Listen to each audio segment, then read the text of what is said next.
Close this.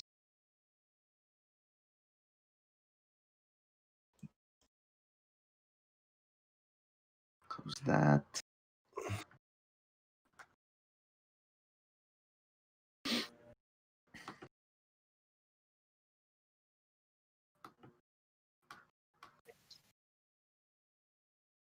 Okay. So without further ado, I'll get right into it then.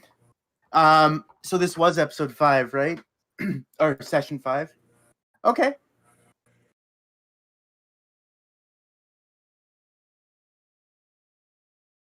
Do you think I have a life-size moving cardboard cutout of myself here? Hi, Sean. Like Kevin McAllister's house when he's trying to dupe the criminals, the sticky bandits. He had using the strings to do the Michael Jordan thing. Yeah, exactly, on the train. Anyways, hi everybody and welcome to episode session 5 of Agents of Change D&D campaign. I did not open the stream, unfortunately, on the other screen, so I will not be able to exactly tell you who's who, but when I call your name, please put your hand up. Quick introduction. So we've got myself, I'm the Dungeon Master. You can call me Alex or Axel Haxon if you like. I should be hosting this on my channel, and if not, then I'm an idiot. So otherwise, we have Aljax, Aljax Dragon Lord, played by my dad, Alan. He just put his hand up in the red t-shirt, yeah. We've got Elia, the Elf Ranger, played by Kyle. There's Kyle there, the Chiefs hat. He is not a Chiefs fan, so stop talking strategy with him. We've got Gal and Sal. Gal played by Jesse, Sal played by Rob, the Asimars. We've got Bale, the human hired hitman warlock, played by Derek. We've got Urzog Doomhammer, the orc, played by Sean. And we've got Trix, the kobold monk, played by Trish. So that's everybody, guys. So welcome back. Thank you for the delay. You guys let me take a week off, which I sorely needed. And then you guys accommodated me on Saturday. So this is a very kind group of people who nonetheless risk death every week. So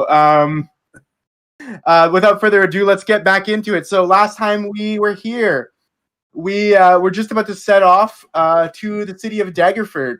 And we had the matter of a little bit of debt that was owing, perhaps overly owed by Sal, who I guess you'd say unsuccessfully negotiated his way through a series of financial queries from the local tavern owner at the Lizard Gizzard.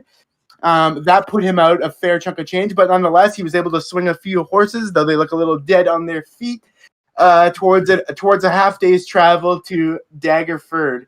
Now, if you'll recall, post credits, I was asked if I could facilitate one of our characters' re-entry into the tavern, and as it so happens, the whole rest of your group saw Bale, our only human, go back into the tavern, and that's where we begin. Bale, you are emerging out of the tavern. Everyone's hitched the horses, ready to travel with the caravan and horses to Daggerford, and that's where we are. So any final bit of business before we go on? I'll start it this way. So it's the morning. It's around 6 a.m. It's a bit frostbitten this morning, and nothing too bad. The sun will rise, but as everyone's hitching the posts up, you guys witness Bale coming back out of Lizard Gizzard Tavern after just a short waltz in there. And anybody that may have any questions or whatever, go ahead before we hitch out of here. Yes, I think we're all good to hitch out of here. No, I'd like to know what Bale was. I'd like to know what Bale was up to myself. Bro, did you get a beer? I just went to go talk to our dear friend Mabel and just make sure that she didn't tell anyone that we were here. He wanted a beer. We have to cover our tracks. And I may have had a pint of really gross ale again. I guess it makes sense for the it was really tempting. One for the road, as they say, I guess. Anything else, guys? Trail. any last things, last questions, last actions before? Because the way I see it is, we'll hitch to Daggerford and I'll speed time up. I do have to roll a few dice, but other than that, on the other side of this, we'll end up in Daggerford or thereabouts. Okay. So any last things here, guys, before we're done in the outskirts here for now. Any other questions for Bale? Anything else? No, I'm good for now, but I reserve judgment. So not necessarily buying the tale. Well, I don't really trust humans all that much, but Fair. for now, You're I gonna don't see your trust fair dragons. share of them. That's for sure. yes, I am on this plane. Yep. Hey, I said that I trust orcs. I just don't trust dragons. Let's get that clear. Now this is a powder keg group, if ever I've seen. One breath for me, and you won't have to worry about that anymore. You might not have a face left. Actually, is not careful about that one. But okay. So it seems like there's nothing outstanding here. So why don't we hitch the wagons up? You get a couple of you on the horses, couple of you in the wagon. We'll go I think it was said you guys wanted to go I wouldn't say the ugliest, but the more sticking out of the group towards the inside the caravan. So the orc and the dragonborn and the kobold in the caravan. Is that correct? What was said last time? Yeah, I believe. I think that'd be wise. Oh, also, Dad, That is correct. Sorry, yeah, thanks. Sorry about that. Didn't mean to cut you off. Dad, can you add 2 luck points to your total, please? Because we had discussed and I had forgotten to do that earlier. So thank you for your patience on that. All right. I have 3 now. Okay, so we're going to take a journey here. Feel free to talk amongst yourself. I'm going to give it like a minute real time because I have some dice to roll.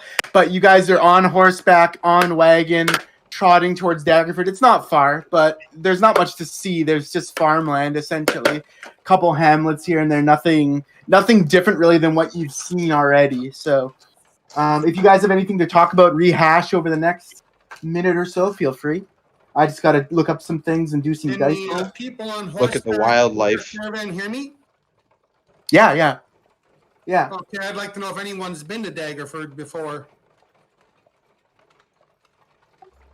So Oh, Cal and I have been around this area for the last few months. Okay. We're familiar with the territory. All right. Good to know. Okay. Anything else? I just got to make 2 more rolls. Feel free, guys.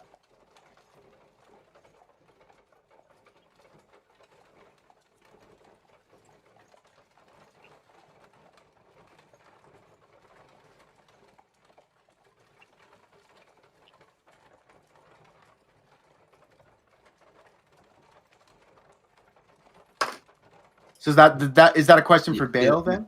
That you're. Okay, all of them. Okay.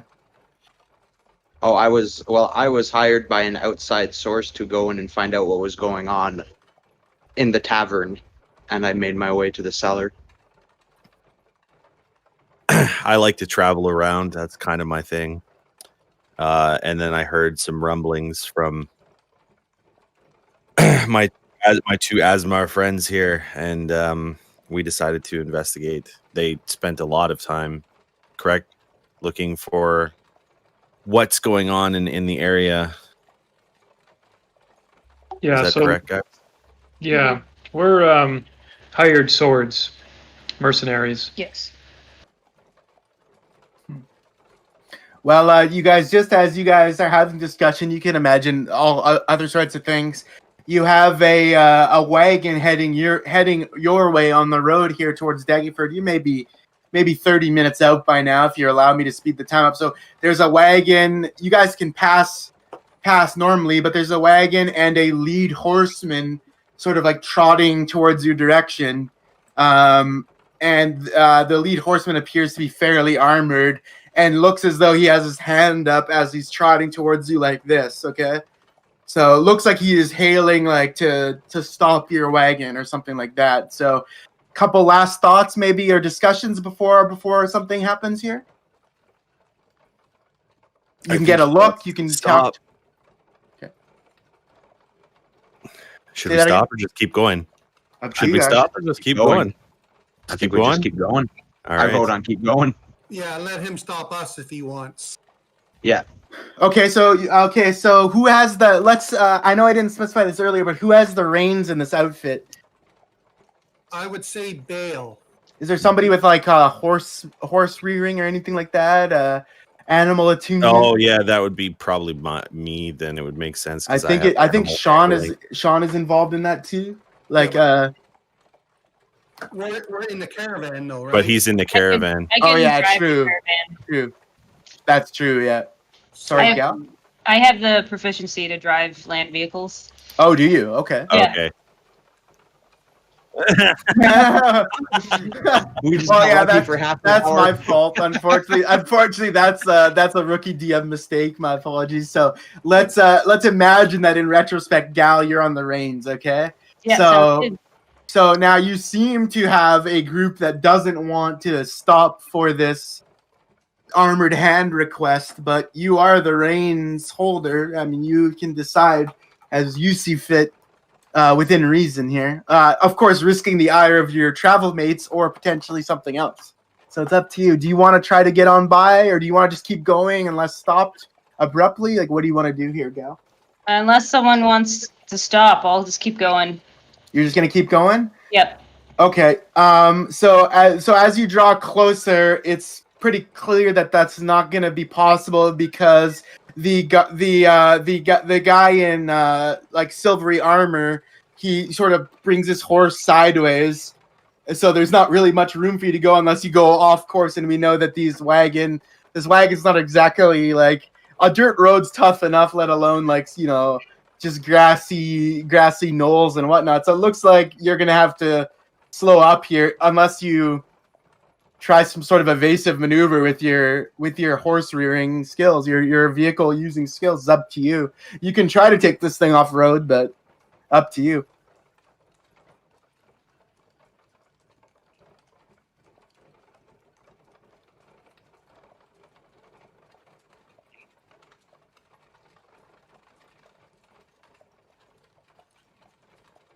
Yeah, because this is Good just point. This is just one guy in the wagon.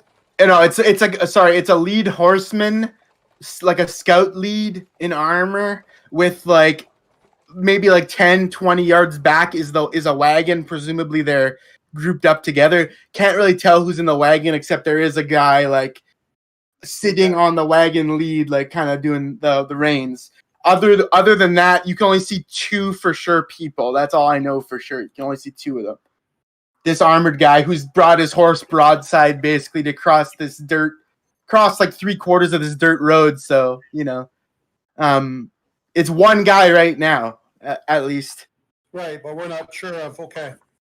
I'll just proceed as normal, and then if I can get by him, I'll try. But Okay. I don't think there'll be a way unless you proceed unorthodoxly and take a risk or two. It's up to you. Sorry, go ahead.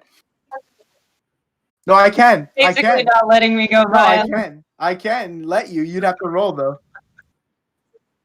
No. You're able to. You're able to. What is your? So could I just try to maybe go faster and maybe race around him? Sure. Yeah. So I'm gonna need you to do two separate tests for this. Then, okay.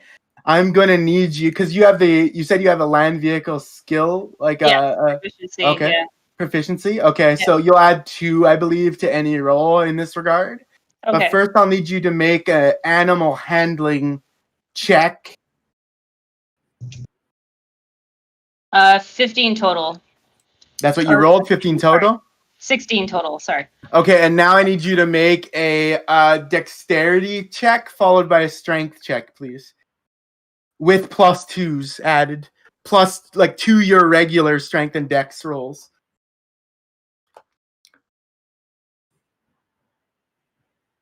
Please 13 dex. Okay. And then. be good. 8 It's not. Is it? strength. How much? 8 strength. 8 strength. So it was 8, 13, and 15? 16. 16, yeah. 16. Okay, and that's adding your 2 proficiencies plus whatever's on your sheet as well? Yeah. Okay. Yeah. Okay. All right, so here's what's going to happen now. So you're trying to take a wide berth, let's say a bit off the dirt road and just kind of get into a gallop and go by. Right. Now, as you're aware, these horses aren't exactly healthy, nor is the wagon exactly top class. But the reason I asked you to make these tests was because you need to check multiple things. You need to check the mental stability of these horses in sort of surging them beyond their limit.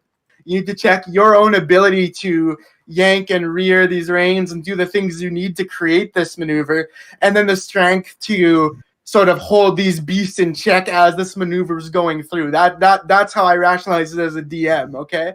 Now, you can use luck points if you have any left over, but I think you've used yours, if I'm not mistaken. I think I did, yeah. Yeah, okay. Okay, so here's what's going to happen.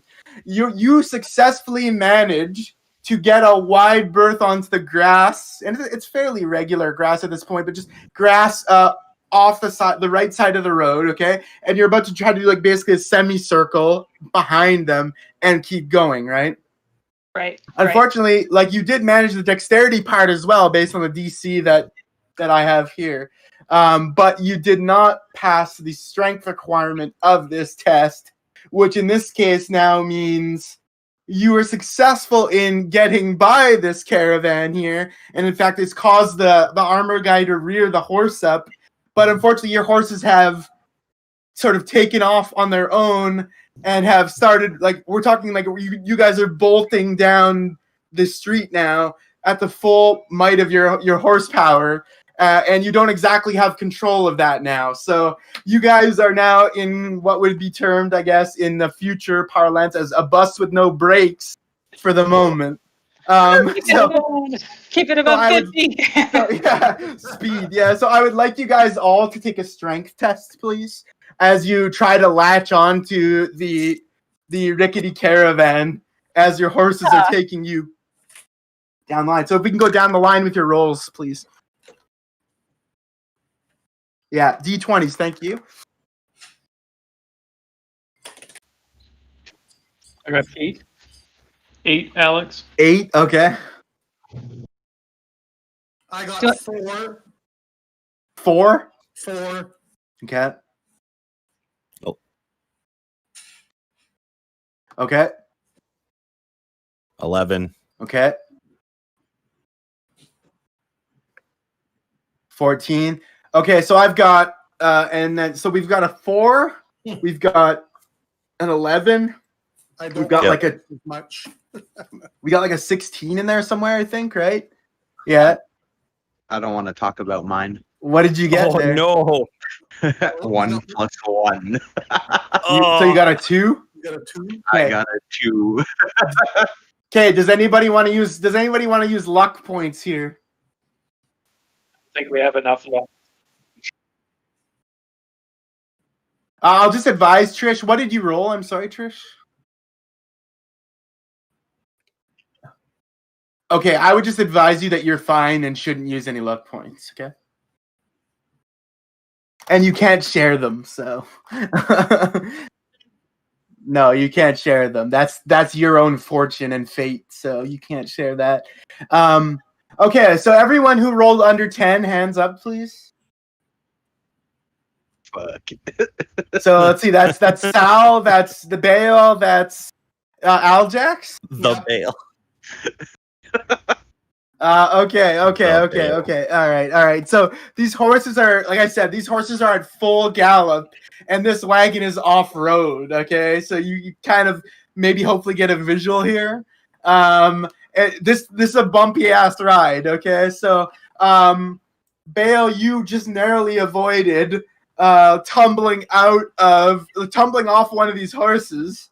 And if you had gotten a 1, it might have been a different fate. But for you, I need you to make another dexterity check right now, please. And everyone who the guys in the caravan, Aljax, you're in the caravan, right? Yep. Okay, I'm gonna need you to take 1 point of damage, blunt damage, as you smack your. Oh no, the guys in the caravan who failed take 1 point of blunt damage for smacking your head on the roof of this caravan or on a bar of the caravan or whatever. Or something, yeah. Or you fall into Urzog's lap and there's some stank breath that he has going. I don't know, but take 1 damage. Anyone in the caravan, okay? I rolled a 14 for your dex. 14 for Dex? hmm Yeah. So if I'm correct, we have Sal. Sal. You take 1 point of damage. Or no, Sal, you're not in the caravan, right? Yeah, I was thinking I was outside. Like, Okay, so now you roll Dex, please, as well. I got 8. Shit. Okay. All right. Okay. So I guess this is going to happen then. Okay. Luck So points. I'm going to use my 2 luck points. okay, and that will get you to a 10. Yeah. Okay. So Bale and Sal, this kind of goes for both of you. Rob, you'll be at 0 luck points now. Keep a note of that if you don't mind. I will too, but I got it. in the event my computer freezes up and I need to use my phone, it won't be possible for me to look at all that. So you guys both risk getting bucked off or fall off these horses. Luckily, by Rob, by sheer reflex and inches, managed to haul onto this horse's mane, or what you can imagine to avoid falling off. But you both slip nearly off the damn things, and we've got to find a way to get control of this vehicle here. Because you guys are fine for now. Because the difficulty, I'll take you behind the curtain. The difficulty of not falling off was just a 10. So Rob, if you didn't use your luck points, you'd be on the ground right now. So that was a good use of luck points. So good on you for that. So Have another one. So now we're racing. We're still racing towards Daggerford, but we're not on the main road, and we're not going exactly the way we want to go. We're going a bit diagonal. So, Gal, if you don't mind, can you please try to rein these beasts in? Yeah, I'll try. Okay. Again, I need a pure strength test right now. Okay. 10, but do I get a proficiency? Yeah, I'm giving you 2 for the vehicle proficiency on each of these tests. Yeah. Above and beyond your normal. So amount. 12. So 12. Okay. So Gal, you grab these reins. Everything's gone to shit already. The guy that you were gonna be stopped by, you can barely see them now. That's how far you guys have gone. Okay. But you're a bit off course, so you're gonna have to wrench these things back, and you managed to do so. So now I'm gonna ask you, can you do another animal handling test to try to get these guys back on the road, please? So you managed to calm this down, but can you please manage to get on the road again, please? I got 10 total. Okay, so successfully you managed to navigate back towards the dirt road. It's just a 1-lane dirt road. It fits 1 wagon at a time. From a place like this towards Daggerford, and that's why you had to go off-road in the first place, because a sideways horse and maybe another wagon was kind of blocking the way a little bit. Okay, so you guys got there and got away. Some of you guys got a couple scrapes, but we have arrived now, speeding time up to Daggerford. And you know what? Can I just step outside the narrators around here and just say we have no idea what that guy was about, right? You have literally no idea what that dude was about. For all we know, that guy could be giving away like gold pieces. We just have no idea, right? So I absolutely love you guys because I just never know what the hell you guys are gonna do next. So We're busy, man.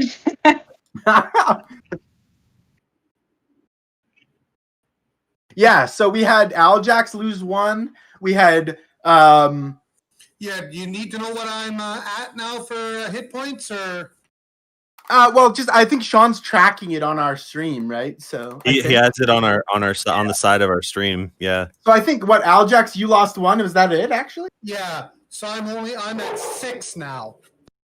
Oh shit! I only have 7. Right. Yes. Yeah. To be fair, Rob would have taken more than damage. Rob would have Rob may have led to a completely other quest entirely if he did not use those luck points. How my story ends. Good save. yeah. Wait, So- when did I take damage? When you emerge from the geyser, with your gills. Yeah, but we rested. Oh yeah, he healed up from that, so he didn't take damage. Yeah. I'm at 10. Yeah, we're all full, right, from our rest. Right. Okay. I can't really hear Sean. Huh? Turn him up then. Turn him up. I got him up. Yeah. Yeah. Clear as day. Say something now. Okay, that's better. He was in a distant background when he was talking earlier.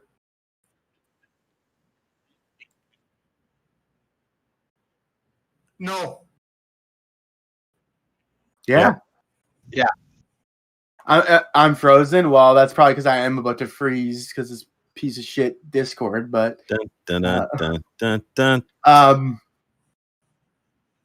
Okay, yes, let's do it. So as we arrive in Daggerford, okay, we're coming towards Daggerford, and I believe. Okay, I believe that Sal, you already spoke a bit about Daggerford, did you not? I think to the group. Yeah. So I spoke last time about some of the local area and kind of the layout of Daggerford. Yeah, I talked about how the centerpiece is the castle. Was it Ducal Castle? Ducal Castle. Yes, the oldest building in the city. Yes.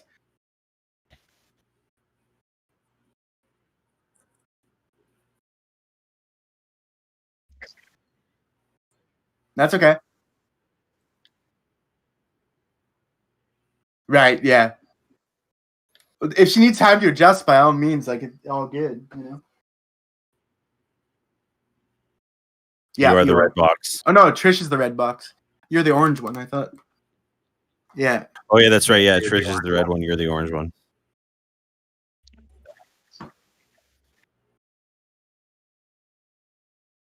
You want cat?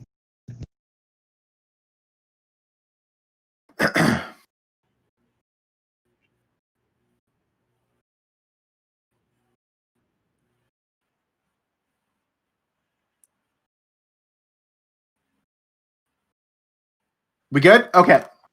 All right. So as we're coming to the outskirt of Daggerford here, or like near the main road into Daggerford, there is a plaque to the left of the road.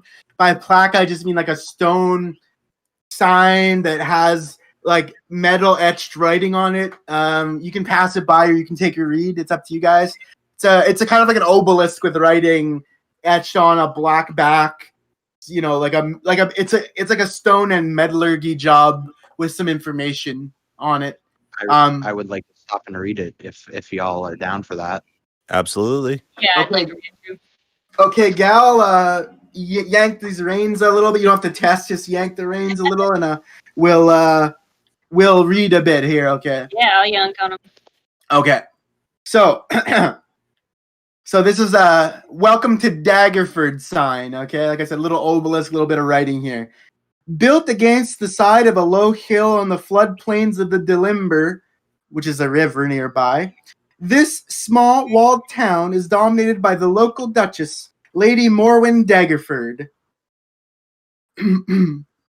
There are population estimations of some 1,200 people, counting those in the hamlets and so on. Doesn't say that on the sign, but just to explain, counting those in the hamlets and whatnot.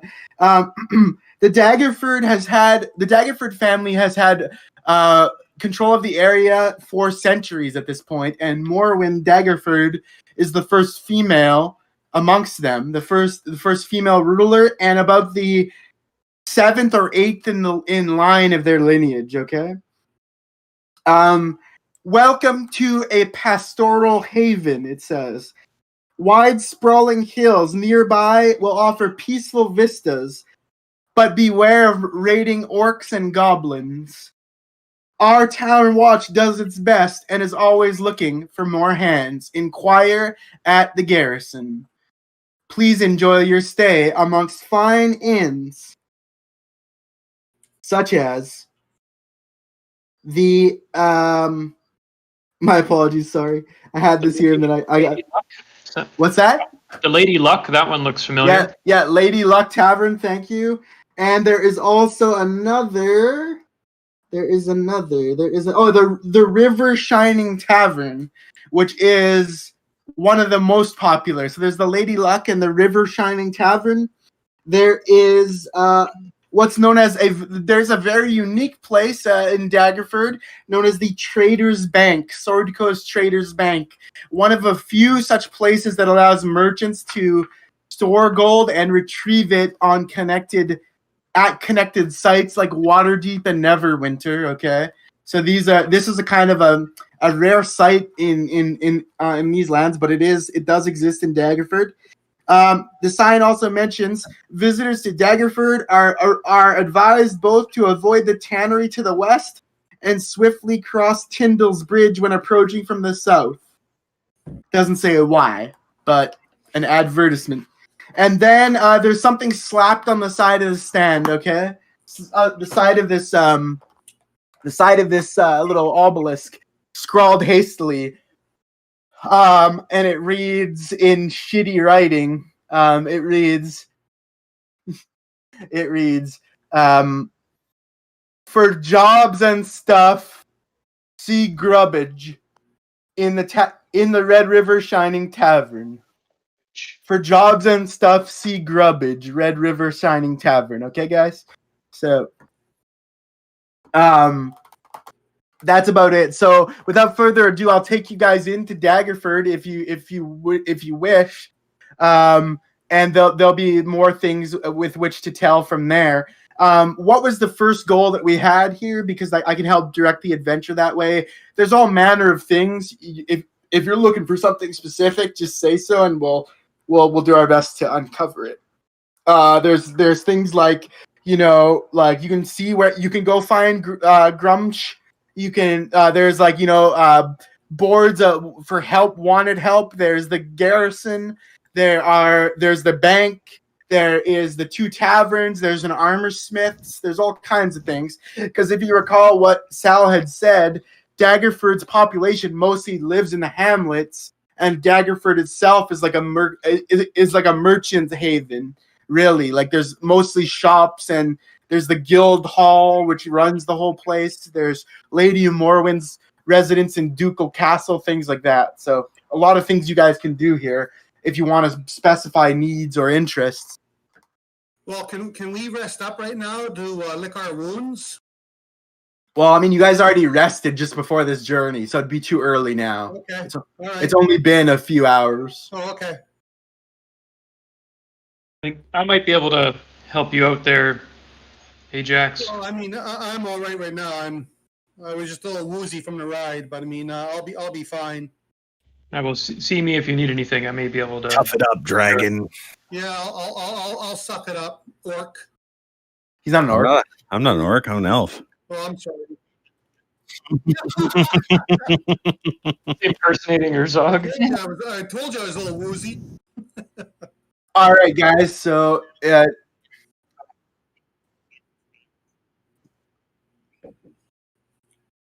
Fanar, yes, because as you recall, Garrison Swallows had asked you guys maybe to get into Gary Swallows had asked you guys to maybe get into the good graces of Fanar, do some work for Fanar, right? So we know he's the captain of the guard of the area. That is his garrison. This is the center of his command. So you can journey there if you'd like, of course. Yeah.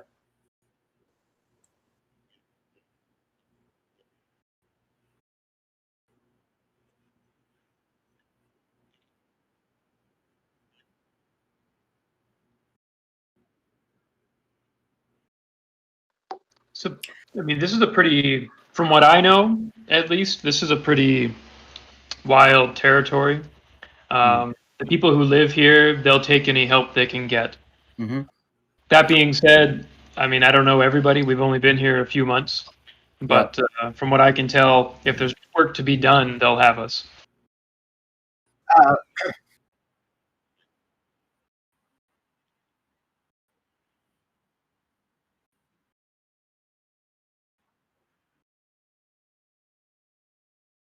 Yeah, as you guys are trotting into the village, actually, there's a gentleman with overalls and a straw hat who makes his way in front of the caravan just a little bit, and there is a risk that he might be some kind of panhandler if you guys want to shoo him off. But otherwise, he looks like he wants a word with you guys. Gentleman in a straw hat with a sunburn and overalls kind of walks into the mucky street in front of you guys, and there's people milling all about by this point. Okay, he just happens to get in front of the caravan that you guys are trotting into town with. Okay. Any reactions here before this guy sets about his business?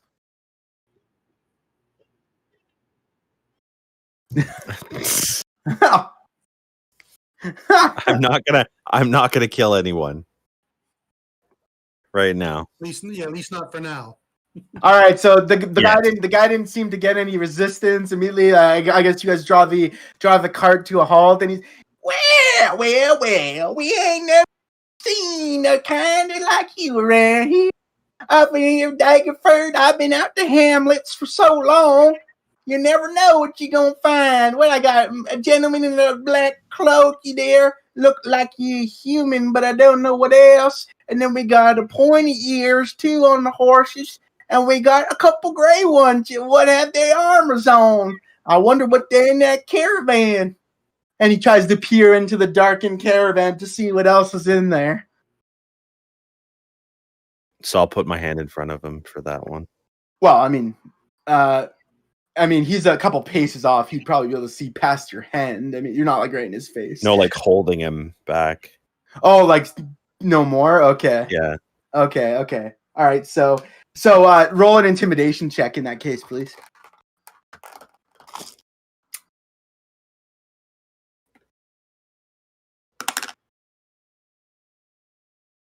And I just need to see if I have any modifiers of any kind. I don't think so. It's based on charisma as well. So. Oh, okay, so then just a straight 15. Okay. All right. So he gets the hand of Elia, who's on one of the lead horses, right? And he's like, "Oh well, just relax. I just take an interest in newcomers. That's all. I'm nobody and nothing. So don't really bear getting all your panties in a bunch there, missus."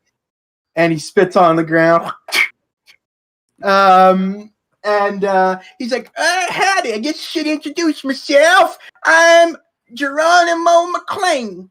Around these parts, I just do a little farming.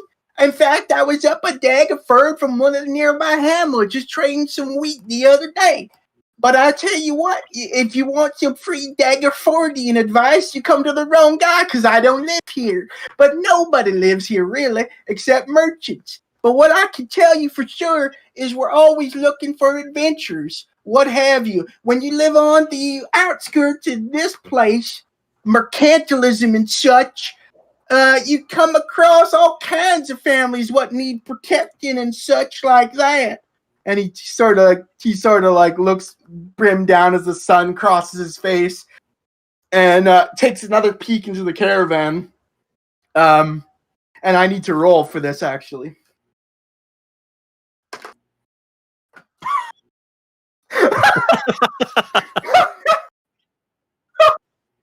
Yeah. No. Well, no, you do not. And no one here has a cloak except Bale. He's got the only hooded garments. So I laugh because of the roll. So just you're about to see why. As he leaning over to see, peeking, he falls flat on his face into the mud, just on his right ear. And he seems to be having a hard time getting out of that. If somebody wants to help him up, you can. If not, I'll go down fine. and help him. So you're getting off the horse to yank him up? Okay. Yeah. Okay. So you can describe how you do that. Okay. So he's covered in mud on one side. He's fallen with his right ear into a puddle. Like, horses make mud and water and the rain and everything like that. Probably shit too. Yeah. Yeah. I hitch up the reins and I jump down, and I see this unfortunate soul, and I try to like pat the dirt off of him. and pull him out of the It's mud. some wet ass mud. This guy is like Schwarzenegger in The Predator. Like this guy, you know. I'll make an attempt to help, but pull him out of the mud at least. All right, so let do just a quick strength check again. I have you on strength check duty apparently.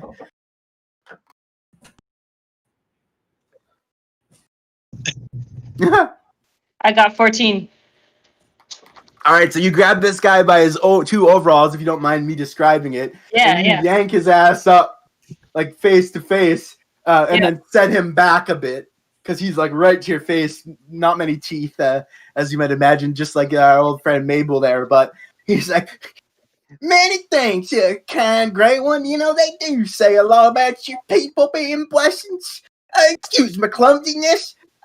That sometimes happens to me. That's why they call me Geronimo. I just do things quick without thinking them. Well, it's good to meet you, Geronimo. Oh, the pleasure's mine, man. The pleasure's mine. So, may I ask you, if you don't mind, what kind of business you got up here in the Daggerford?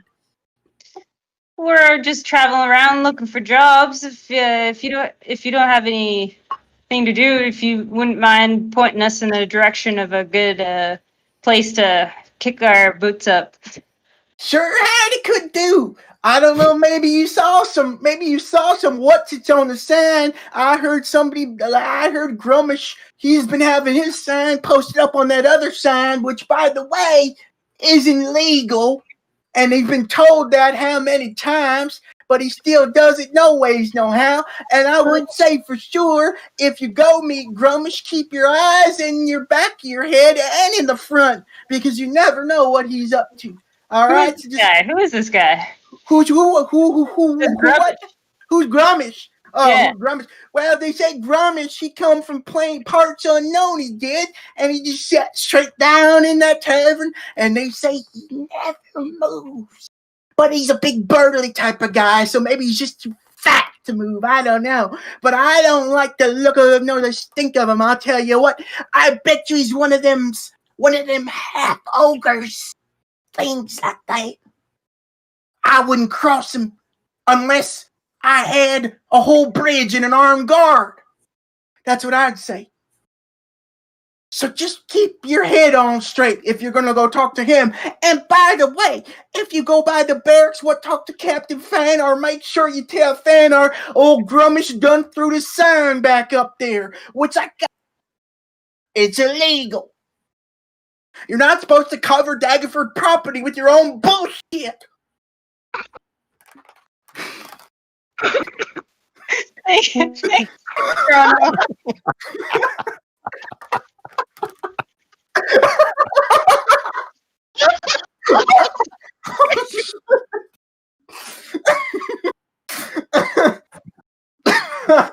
Sorry. Oh God. It's too good. It's too good. All right. It's too good. You seem like a fine, law-abiding citizen, Geronimo.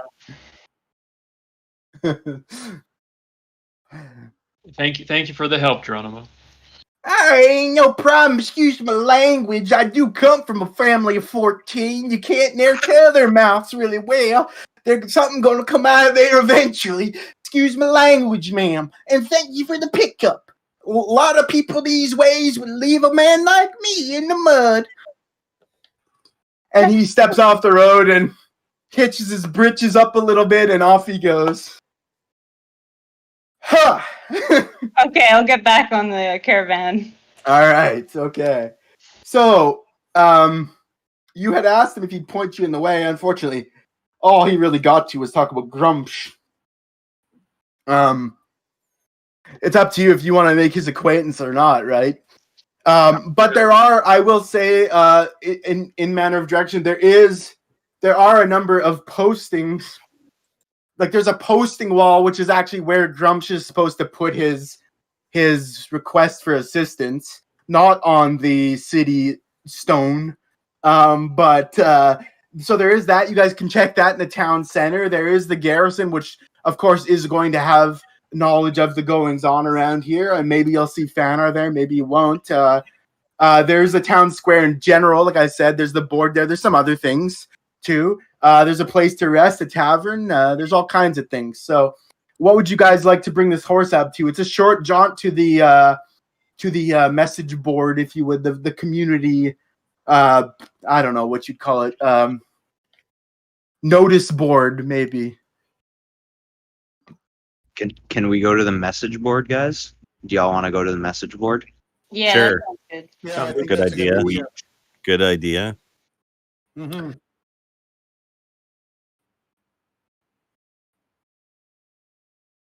Yeah, That's also a very good idea. But I want to do a fetch quest. I got those plenty. Oh, wrong character.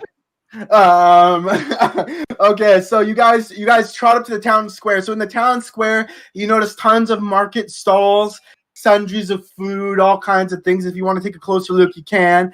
There is, to the left side, you can kind of see Ducal Keep a bit away, right? Which is where Lady Morwen stays, Morwen Daggerford.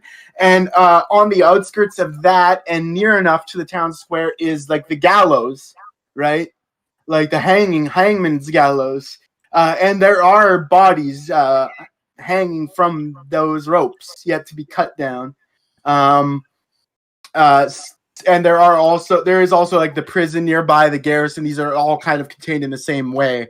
They pretty much face out towards the town square. But that aside, you guys want to take a look at the bounty board, or the I say bounty board, but it's not. It's like a message board. Yeah. You guys want to take a look at the message board? Who wants to jump down and do that? I mean, you guys are all here for that, but if anybody wants to take a specific look, by all means, or I can just tell you what's on there. Up to you guys.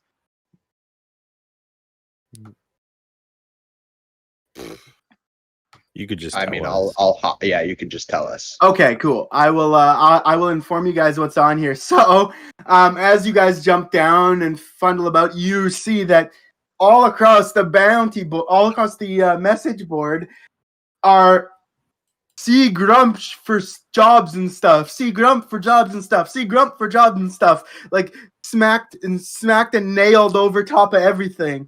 But there's tons of paper underneath that too. So you might need to be removing some of these Grump notices if you want to see further. Would you like to do that? How's it I would spelled? I would Alec? like to see further. How's his name spelled? Grumsh? Yeah. It's Grumch. Grump. There's no P? No. Sounds like there'd be a Just P in just it. Grumch. Grumch. Grumch.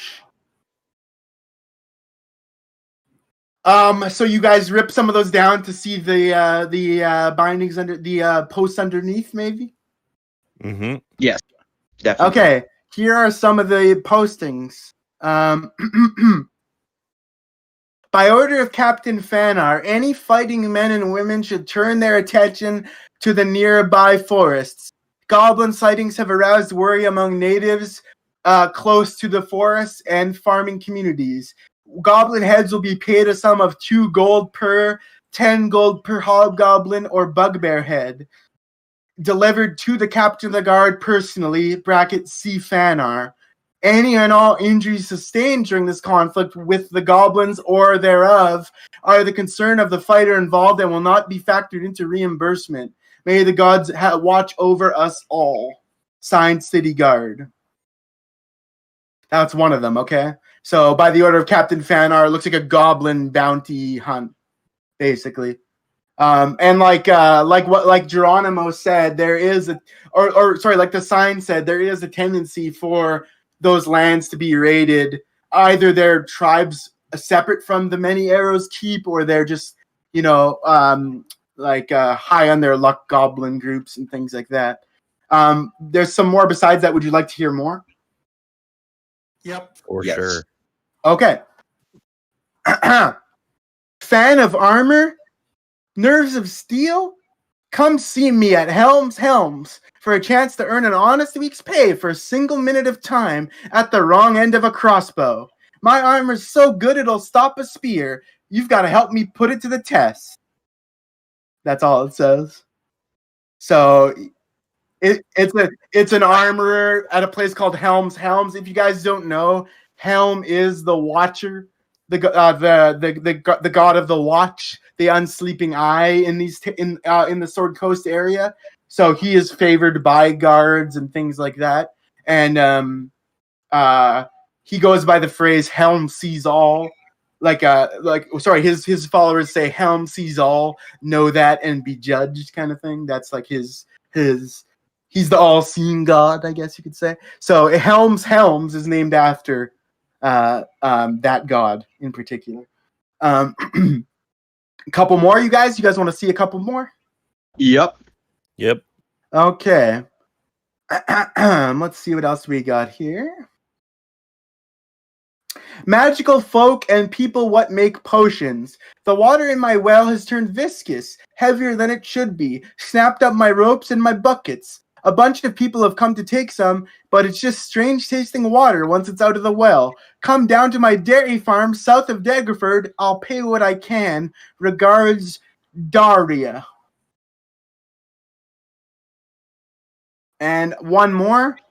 And as you guys go to look at this other one, which says wanted debt collector C. Garrison, and there's another few details.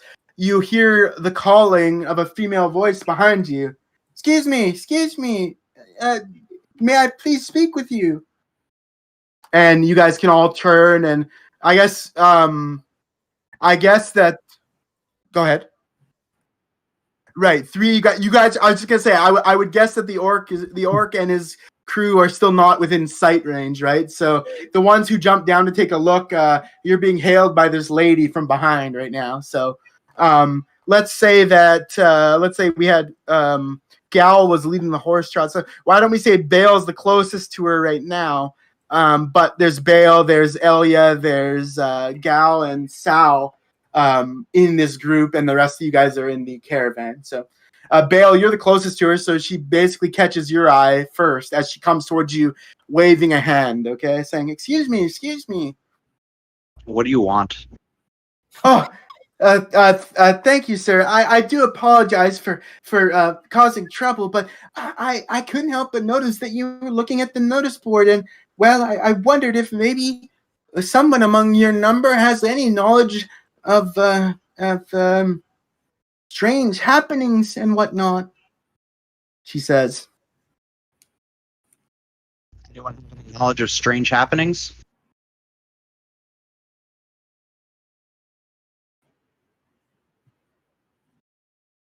It's fair to specify. You want to? Okay, go ahead. Ask her directly. What do you mean strange happenings? Well, you see, it's a matter of a little bit of embarrassment because, well, I've been trying to solve this for about 2 years now, and every time I put a notice on the notice board, well, it just gets laughed off or covered by Grumpsh's notices. I'm sure you've noticed them. God, spit it out. What is it you want? Oh, sorry, sir. I know you're probably very busy, but it's just that, you see, my daughter, Marina,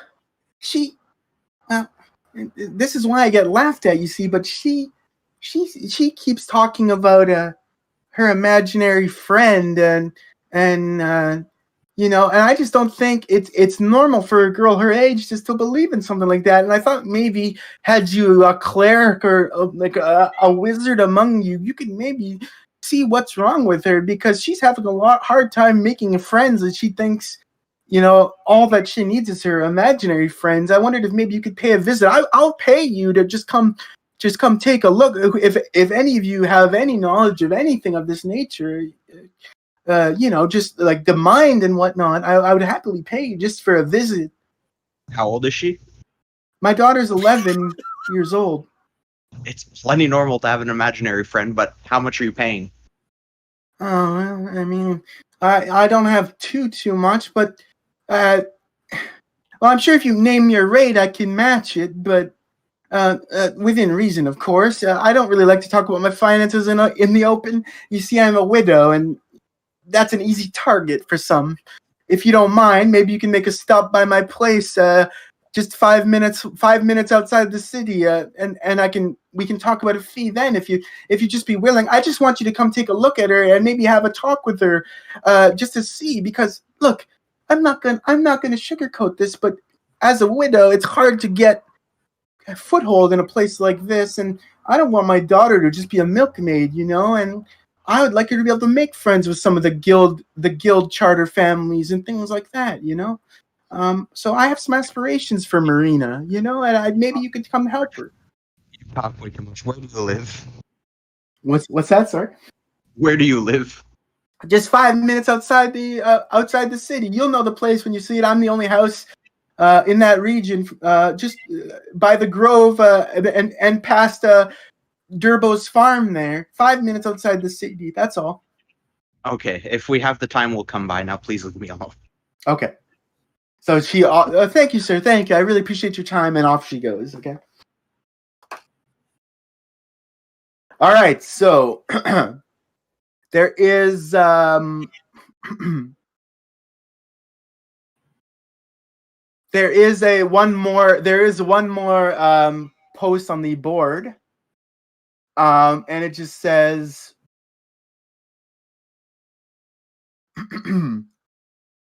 Something that it says something in Dwarvish. Can anybody here read Dwarvish, because it's written in Dwarvish, this particular one? Unfortunately not. I don't think so. We don't have Dwarvish over here. No, I got nothing. Okay, so you're just seeing us.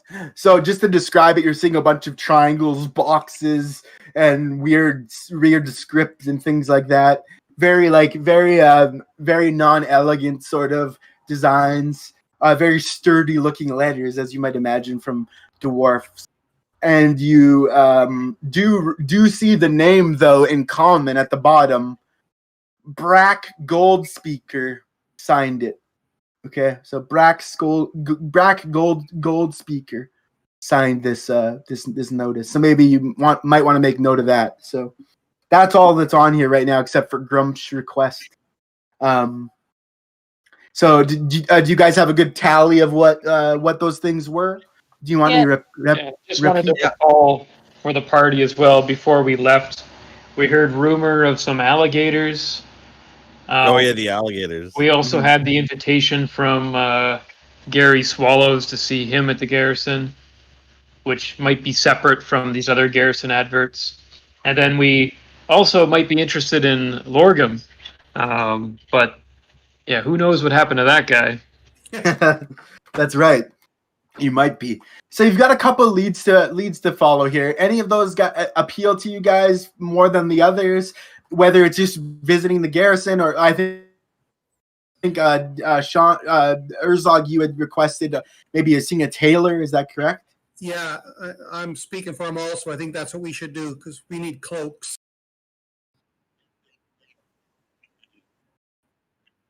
Do you want to check there? It's likely that they would. I mean, he's an armorer, so you know it's likely he would at least have like an undershirt of leather or something like that you can have like that would have a hood on it or something, like for an archer or something like that. You know. And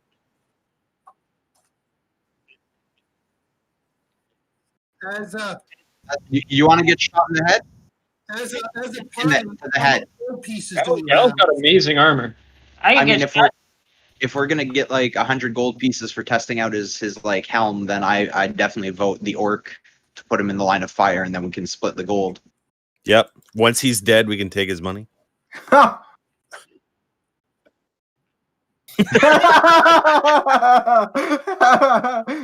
Before we do anything, I'd like to know as a party how much gold pieces we have total. I have a lot less than I had before. Well, you were stupid, but yeah. So I have No, 8. he was conned. Which is the same thing as stupid. No. I have 10. 25. I need to know a total. Why do you need to know a total? Can I just ask? Who's Wants- asking that? He wants to know who we can mooch off of. Two things. we need cloaks, and for one of my spells, I need 50 gold pieces, or I can't cast this spell. It's not a con. It's my chronic orb. Your chromatic orb. Sure. Chromatic orb. What do we have for gold pieces? I only have 10 gold pieces.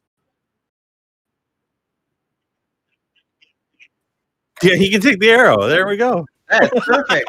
Problem solved.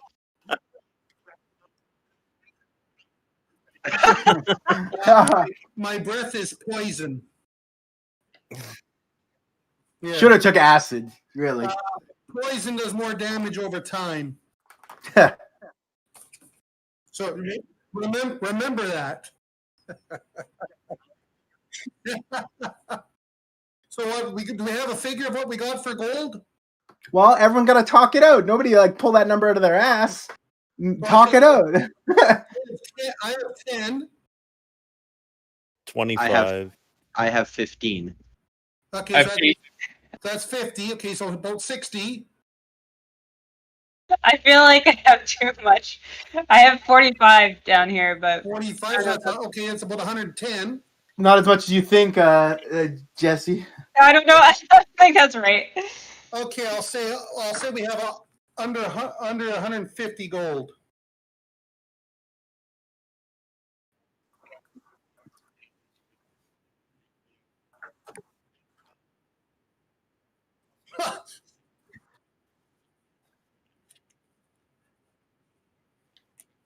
Yeah, I'm just saying, as a group, we need to know how we are for when we need to get supplies and that kind of stuff. Sorry to interrupt, but I this is story related. I need the caravan guys to take a perception test right now, please. Yeah.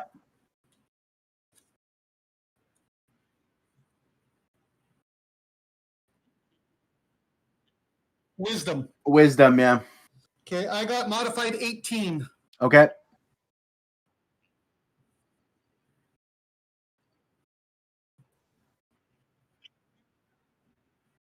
Good. Okay. All right.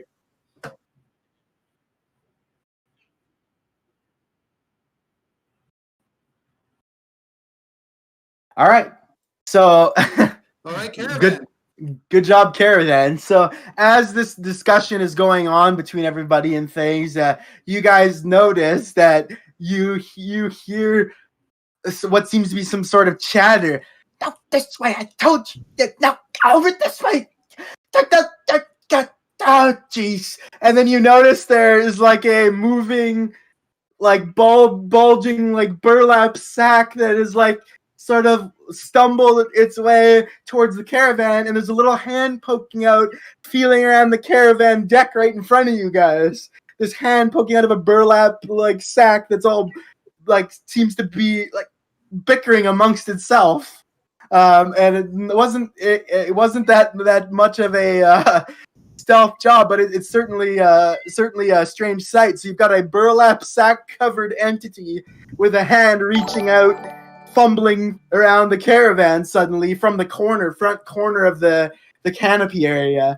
And like I said, they're like, no, this way, no, over there. God, oh, you're so stupid. It's gotta be Lorgrim.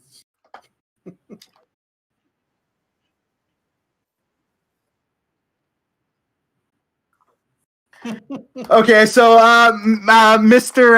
Like, who rolled the highest? You guys rolled 18 all of you? I was 16 with modified 18. Okay, so anyone had nat 18 or no? Okay, so yeah. So sorry, Urzog, I'm gonna ask you what you want to do about this, since you had the highest natural roll of the three. Okay, so do you understand what I'm describing? Really, there's a moving mass in a burlap sack with no face, a hand poking out, and a bunch of bickering. So Oh, we lost Alex. Oh no. Urzog, may I suggest rip that sack? What? wide open What? Hey, Sean, what about me? when Alex comes back.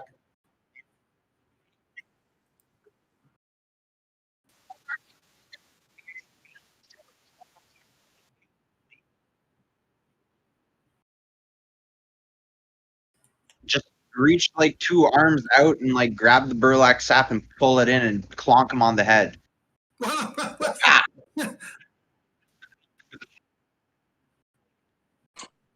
Holy crap. Holy shit. I hate Discord so much.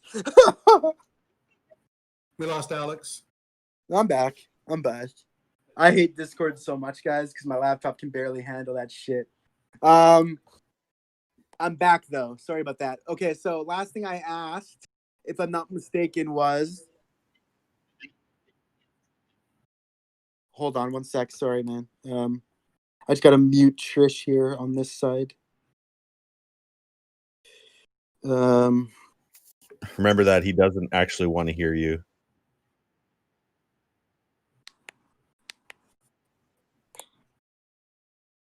How the fuck do I... Fumbling with his technology, looks like an old person Well, right now. How do I do these echo, things? so I don't want to do that, right? Confounded technologies. All right, well, whatever. So last thing I asked you guys was what you want to do about that, Sean, right?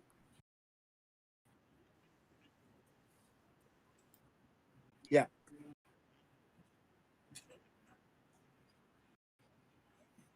Well, you'll have to basically undo the sack to find out. It's literally like it's standing beside the wheel, reaching into the area that you're sitting in. It's very close. Definitely. No question about that. His hand's basically touching your boot.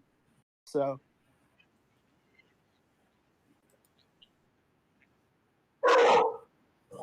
Okay. Whoa.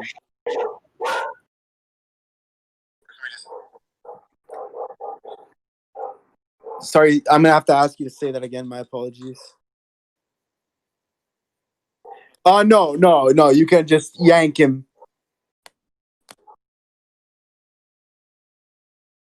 Okay, so you yank this form into the caravan, and now you've got a burlap sack writhing on. What the? God damn it. And there's multiple people struggling, okay? It sounds like two different voices, yeah.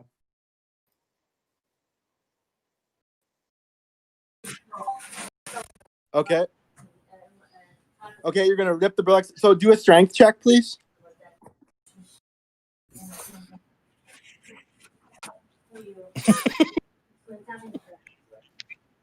So 16. Okay, so you grab the burlap sack and you tear it open with ease, and out falls one gnome on top of the shoulders of another gnome, just smack dab right onto the seat. Ah! Ah! Alex, I told you this wouldn't work. You're such an idiot. And he's like, "That it could have worked if you were smarter." And there's two gnomes in front of you now, just almost oblivious to the caravan, just battling between each other here. those ones we were talking about, or the regular gnomes? Sorry, What do you mean the gnomes we're talking about? the ones in the underground there. Those ones, or regular gnomes? You can ask them. I don't think you'd know the difference. Really. Okay. Holy shit. Holy fuck. Crazy. No,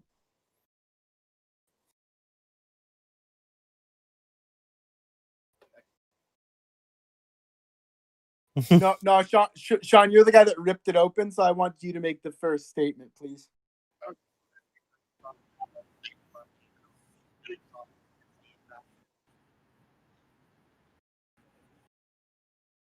Sorry.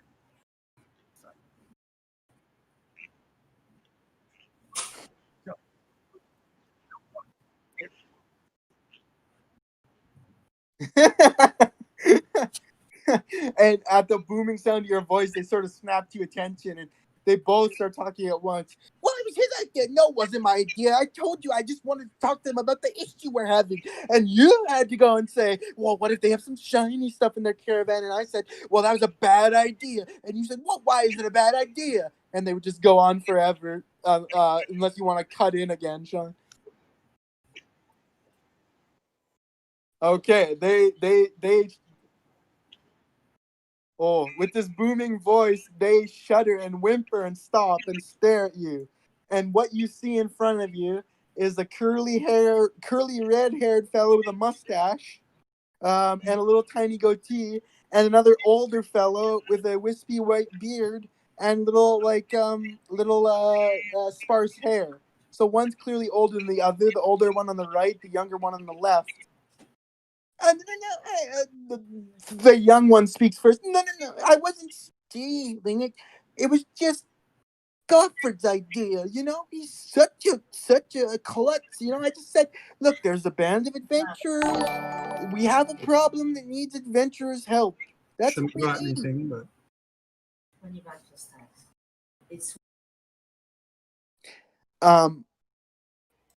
Sorry, I'm just trying to see if my dad's having issues or something. Can you guys all He hear just me okay? muted himself. He just, yeah. Yeah, You guys can hear me okay, right? Yeah. Okay, so he's explaining that they have an issue they wanted to talk about, and then they got kind of greedy for shiny stuff. Ooh, shinies. That's the short of it.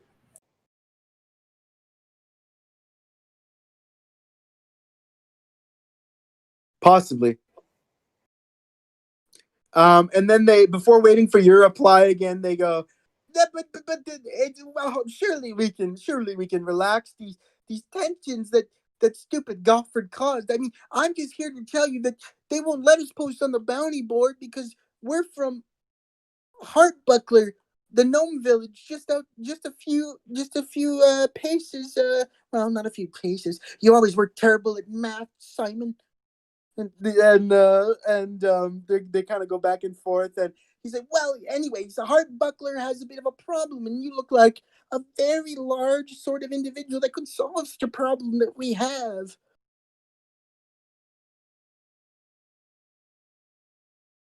Good, I thought so. Look, see, so the reason we came in this burlap sack was because Heartbuckler and Daggerford aren't on the best of terms, but we really need adventurers. But nobody comes to Heartbuckler because it's Heartbuckler. Like, really. I always said we should move. Oh, shut up, Godfrey. um, yeah, of course. Heartbuckler is a gnomish village. It sometimes brings in halflings, half elves, and humans and dwarfs and all those kinds of things. But it's mostly a gnomish village. And the problem we've been having is that we've got people in bug suits wandering around the forest and causing all kinds of mischief. I at least know 4 or 5 gnomes that I haven't seen in a 10-day, and I bet you it's those bug suit guys what took them. You'll never believe the bug suit thing. I can't believe you went with bug suit. What if they're actually bug men? How would we know the difference? These are them talking to each other, of course, again.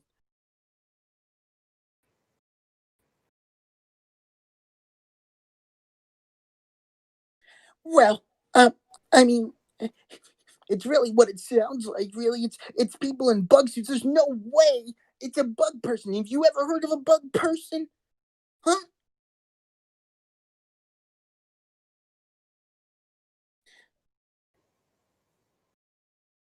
Well, let's see here. I got my notes somewhere. Just give me a minute, please. And he ruffles through his pantaloons looking for the notes, and I will do the same here. Sorry about that. The lack of I mean the need for I don't know what I'm saying. Too much gnomish acting. Okay, so they are just a bit over the height of a regular man, 6 foot. So he would say something like this: he's smaller than you, that's for sure. I know that."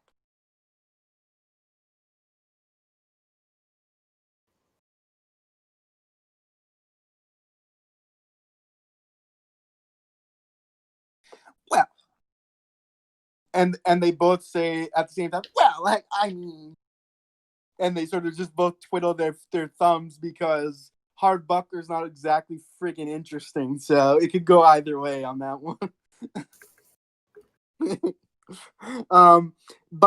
So they're asking.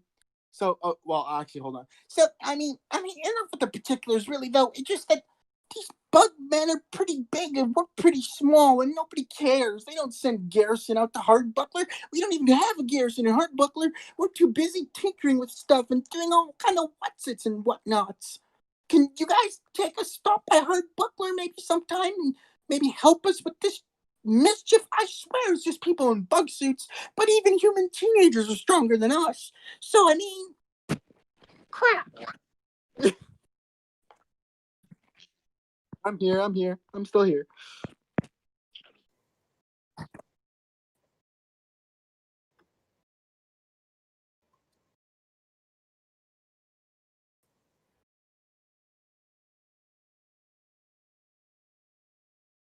Well, I mean, it's not that we're not ourselves very rich, but that's why the burlap sack, because we always use the sack. That's why we're never rich. Well, don't worry about Godfrey. He's salty about the sack, but I tell you, there are a couple gnomes around here around Hardbuckler that are retired and do have a fair bit of savings from teaching illusion magics all across Baldur's Gate. I'm sure they'd be happy to reimburse you, but they sent us out here to just see if we could rustle someone up, and then then I kind of got the dumb idea to wear a burlap sack and maybe get a couple extra coin out of the deal, But I'm sure they would be happy to reimburse you down in the Hardbuckler. But I mean, really, how difficult is it really? If it's just a bunch of teenagers in bug suits.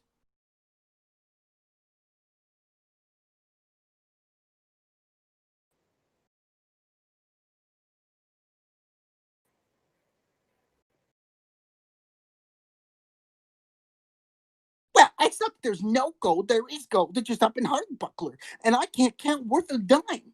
So, I mean, that's why I started fumbling around your caravan, because I thought you were rich, and now that I look at you, I definitely know you're not rich. So, shut up. God, you're so dense.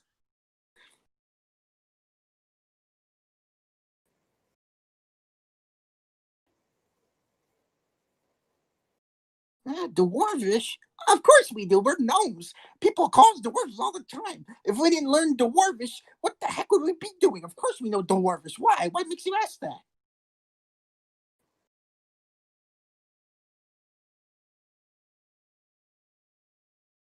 Hmm.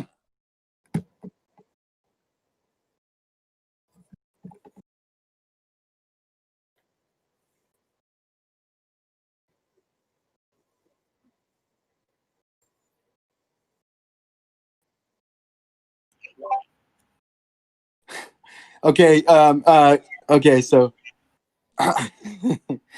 he said maybe. What's that good? I don't know what they talk like around here. It might be good. Sure. Where's this dwarvish thing that you need us to read? It'll be no problem.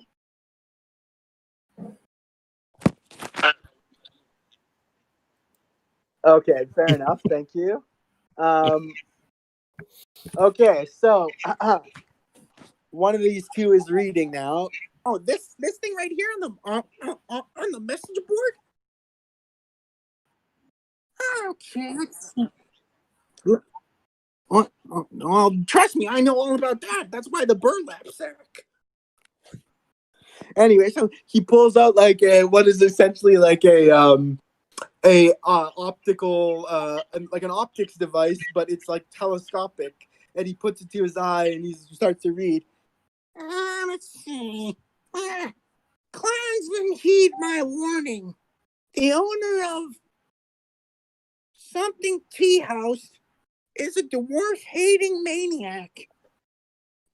Larissa Hertel, the proprietress, has been responsible for no fewer than 3 missing dwarfs that ignored my warnings and took sup at her business. I know not what she does with them or where they end up, but gone as sure as a candle's flame. What's been snuffed out, that's what I'll say. I'm just reading. That's not my words. That's the words on the thing. If you have a mind to see to the bottom of these missing dwarfs, find me outside the place. You know where. That seems like a stupid thing to write. How would we know where if we don't even know who he is?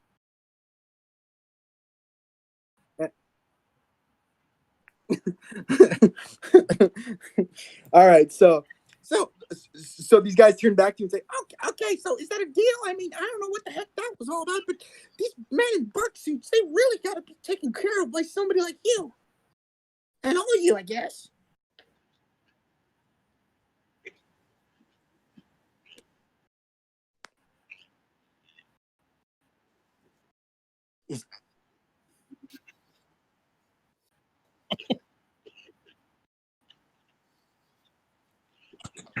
Okay, and just as you finish that line, all you in the distance, Hey, you filthy gnomes, get your asses out of here. Oh, Jesus, they found us. and they grab their burlap sack and start taking off. And that's the end of the gnomes. Like, not the end, but they've taken off. All right, so that's that. And anything else you guys would like to do before? Maybe we should choose one of these things and set off. There's so many things we can do. Or you want to stop by the blacksmith first, right? Yeah. Let's never go to Heartbuckler. What's that? Rob? Let's never go to Heartbuckler. I don't think it was rough. It sounded rough dealing with two gnomes. I don't think more of them would be easy to deal with. Yeah, we're not into charity work. It wasn't charity work. They offered pay, but they just don't know how much. Okay, so off you guys want to go to Helm's. Is that correct? Helms for some cloaks and possibly a helm test if someone's down. Alrighty, so as you guys make your way to the merchants district, and Helms has been around for quite a while. Like I said, it's named after the Watcher god Helm himself. And as you approach, you see like an archery range, like a shooting range, and there's like a blacksmithy shop with black smoke like out of a chimney. The building is clearly dwarvish in design. Okay, so it's like heavy brick, stone kind of thing. But like I said, there's an archery with like your typical bullseyes and haystacks and things like that. But also there is like obviously the guts of metallurgy going on here as well. It's a blacksmith shop with a sign that says Helms. Our prices will always be judged. They're good. That's what the sign says. And so you guys can make your way inside if you'd like. There's nobody here. It seems like you can hitch the horses, land the wagon. Let's speed that process up and head on inside. What do you say? Cool. Okay. Good.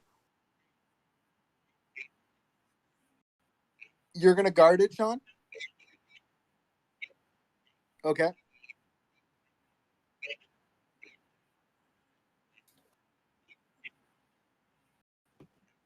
What color cloak do you want? But like, what if they have black or slightly darker black?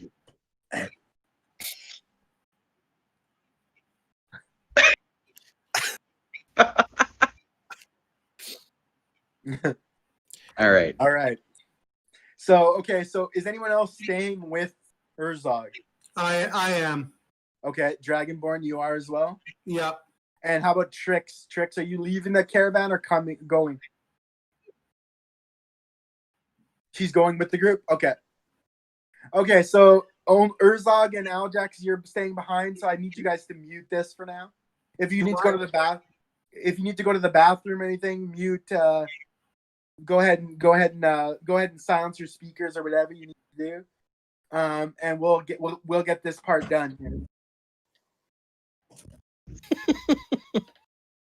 Alrighty. So, let's say Elia, let's say you're opening the door first up, okay?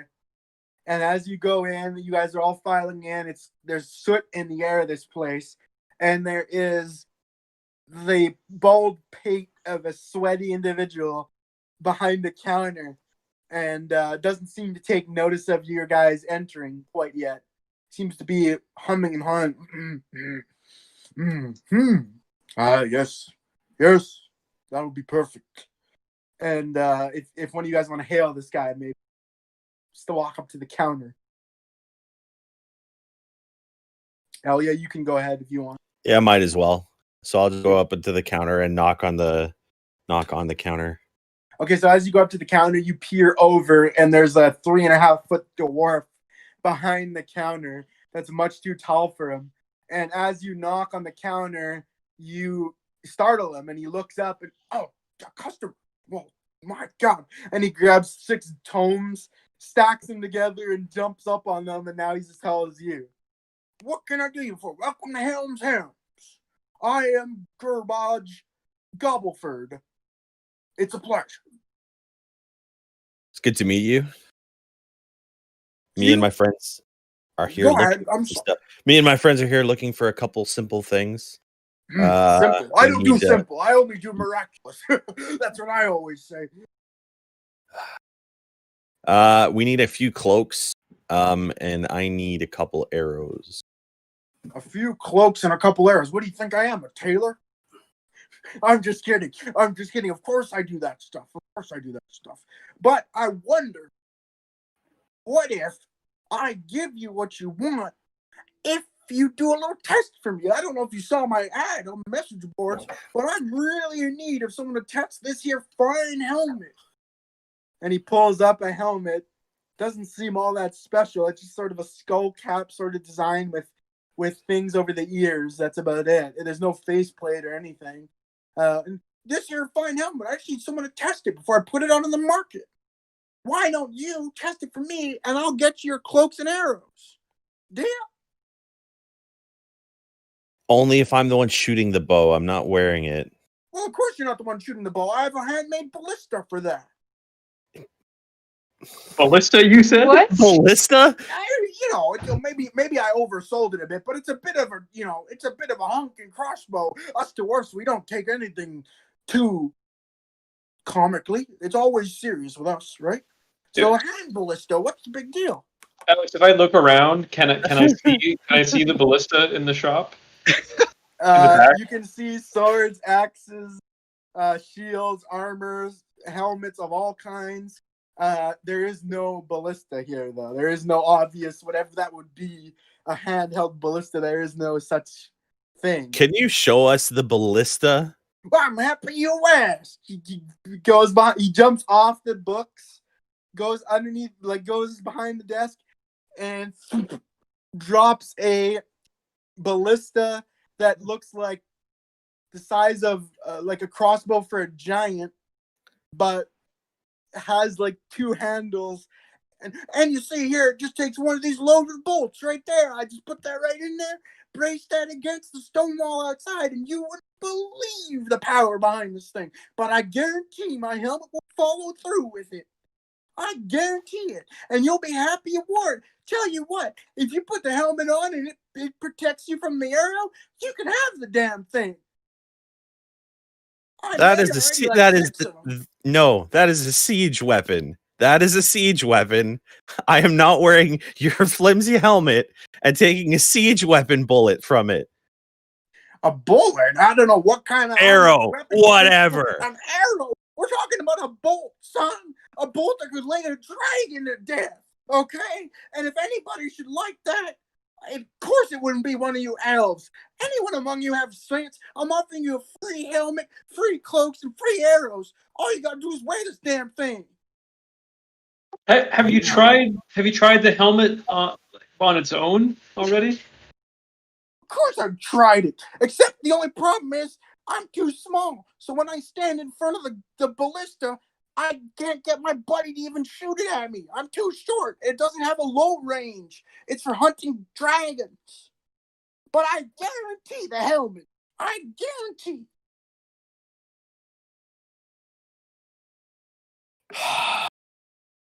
You're making I'm this out. really tempting. I'm out. All right, But well, we can just talk guaranteed. business anyways. So you said you wanted 3 cloaks and what was it? 3 cloaks and arrows. What was that? He kind of cleans his ear and there's like black soot out of it. What do we need, guys? We need 2 cloaks. I'm getting some arrows. Do we need anything else? 3 cloaks? 3 cloaks. Ah, yes. 1 like quadruple XL. Oh, you might want to ask for that specifically. Yeah. Two quadruple XLs and one in One, an XL. quadruple extra small for the tiny kobold. For the kobold. That's right. Extra quadruple XX. That's right. Okay. Well, so wait, is that an actual request, or were you discussing amongst yourselves? No, we're talking, right? We're Okay. just talking. Okay. So you guys got your order for what the hell's his name? It sounded like garbage something. Garbage. You can just call him that. Gobble food. See where that gets you. Hey, garbage. I wasn't actually going to call him garbage. Just said it sounded like garbage. All right. Okay. I can take one for the team if that's required. You mean arrow wise? Yeah. What? Oh, he already thought you weren't gonna go for it. Are you sure? I have armor on. So you want to go back and say, listen, about this helmet thing? I mean, Sal here is anyway, he can bring me back. Okay, so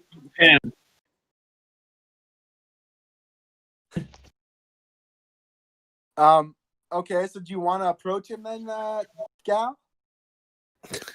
Yeah, let's go for it. Do you want to negotiate a bit with him, or do you want to just go for the free stuff for the trip and the helmet if you're not, dead? no. all in, and Okay, so please go talk to him again, because he's waiting for the order now. So if you want to reverse the course a little bit and say about you want to take that helmet on, talk to him and we'll walk through that part. okay. So I'll walk back to Curbage Yeah. and approach him and be like, "You had a really good offer there." I know, but sadly, nobody takes me up on it. People are so stupid.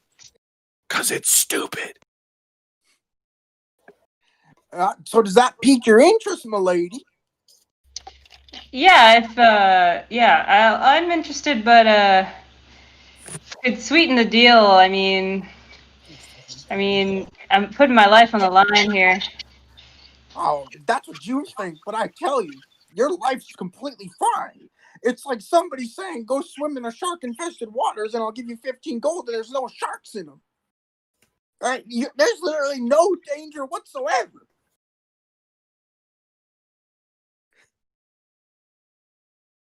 Yeah, but also, how about the fact that you can sell more of these helmets? Well, I suppose maybe if you're willing to advertise for me, you ever hear somebody who wants one of these helmets? I don't even have a name for it yet, but after you test it, then you can advertise for me and you got yourself a deal. So why don't I give you 20 gold pieces, the helmet, and all your stuff that you asked for, whatever that is, as long as it's not, my house and things, then we got a deal. As long as you take the ballista to the face. The head, I mean. Not the face, because there is no face covering now, mind you.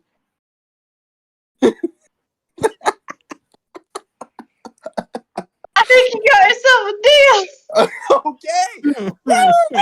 Just kidding.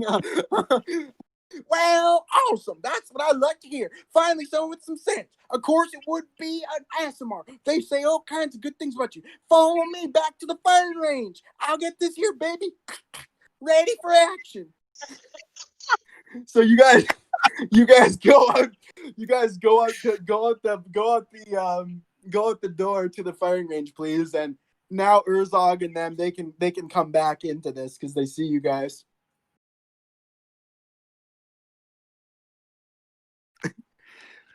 You guys back? Yep. Sean, you back?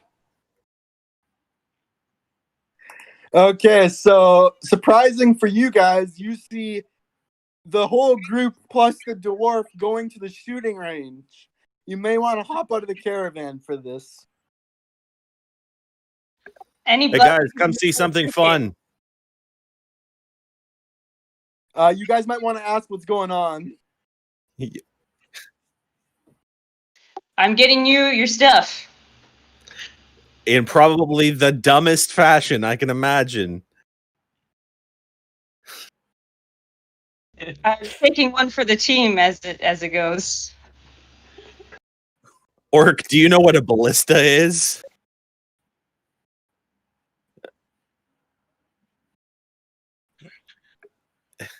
Yeah. Would you ever have one shot at you?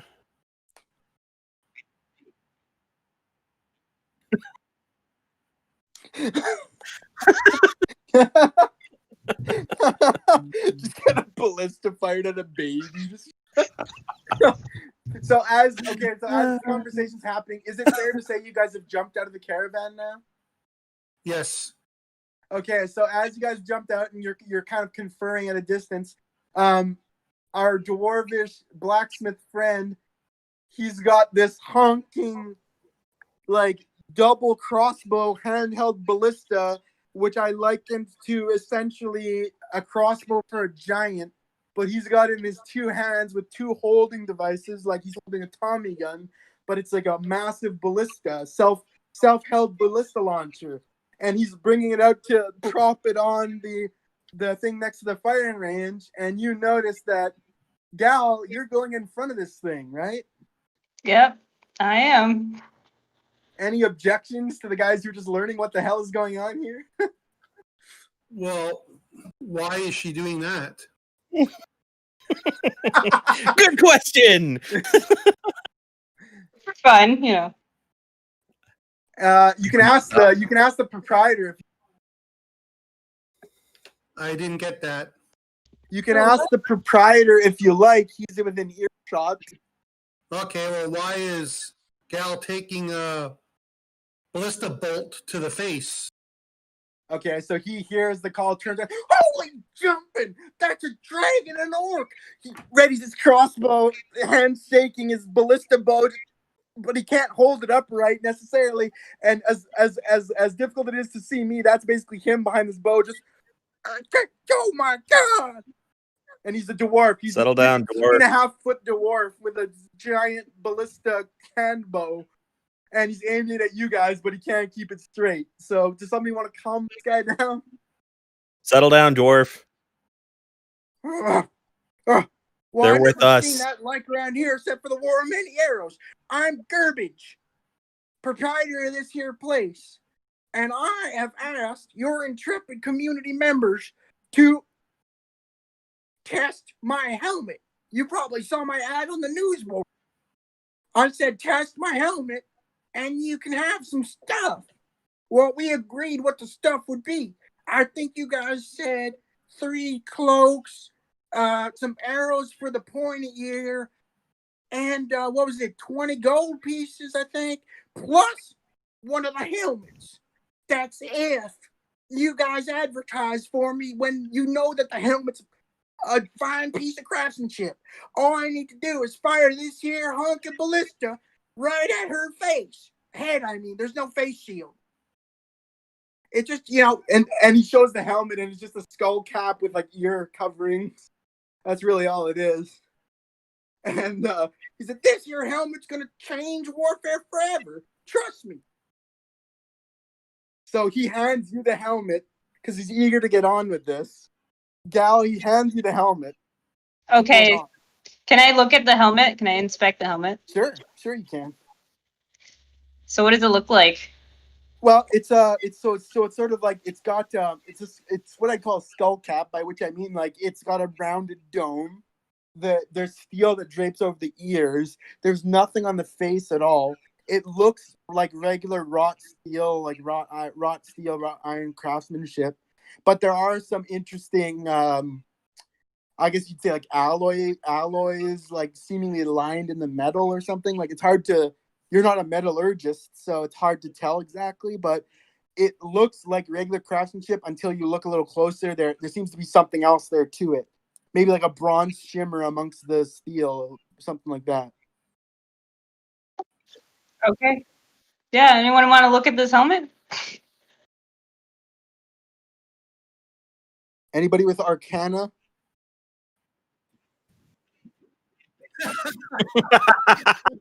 Anybody with Arcana skill, please. Magic boys, we need your help. I can take a look at it, I guess. All right. So, but first you're gonna have to request from Gerbage here that you want your friends to have a look see, because he's eager to set. He's already setting this damn thing up. He's already lodged it against the stone masonry, and it's aiming towards the target zone. So you're gonna have to get Gerbage here to hand the helm, or to allow you to hand the helm, because he's ready to fire, basically. Oh. All right, missus, you ready to go? Can I just say, give me a second? Sure thing. It's not every day you get a hand cannon fired at you. Okay. I tell you though, this thing could take down a dragon, but you'll be fine. Can you give me like a countdown or something before you even? Sure. You want one of your friends to look over at this thing or something? What do you need a minute for? Yeah, I just want to make sure you did me something else other than the helmet you promised. All righty. Well, go ahead and show it to whom and what's it, but they'll tell you. If they don't know, then my name ain't Gerbage. I make the best gear in town. So Okay. if they say there's nothing special, they don't know what the heck they're talking about. Okay, anyone want to look at this thing? I think Derek said he'd take a look. Yeah, I'll take a look at it. All right, roll an Arcana check, please. Or Arcane check, sorry. That's garbage! You green skin? So 5 plus 4, 9. Well, so Bale, you have a look, and there's definitely something different about this. Like, you notice, like, a shimmer of bronze in the light, but it's not bronze worked. It's iron worked. It's steel worked. It's some sort of alloy in between. Dwarves do know their craftsmanship, but you don't. So if this was magical, or if this was sturdy enough, or if it isn't, you can't tell. Can I take a look at it? Go ahead. Are you asking for Bale to hand it over? Yes, I am. If that's agreeable to the proprietor. So you're asking Gerbage? Yeah, whoever I need to ask if I can take a look at this. Well, god darn it! What do you think this is? A show and tell? I got a ballista to fire. God dang it! Well, if you're going to shoot us at my friend, I want to see what this is supposed to do. Okay, he grabs his like black goatee down about to his nipples, and he's fine. Sure enough, at least your friend had the knowledge of whatnot to decide to get shot in the first place. So take a look, see, you'll see just like your friend. You can't Okay. tell hell or high water about it. All right. I got a modified 22. All righty. So you take a look there, Aljax, and it is some fine craftsmanship, but it's not magical. So, well, are we still supposed to allow her to take this shot to the face then? Now, it wasn't the face, it's the helmet. I'm testing the helmet, dang it. Get your facts straight, lizard boy.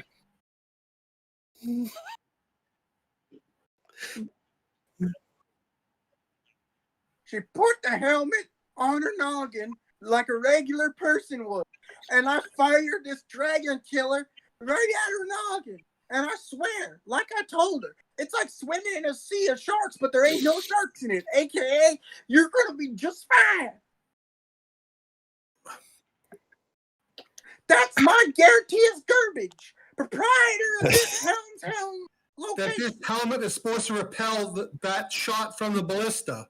It's not only going to repel it, young lizard, it's going to destroy it entirely. Because I know of my craftsmanship, and I said you can have one yourself. Don't you want something that could destroy a dragon killer hand cannon? Don't you?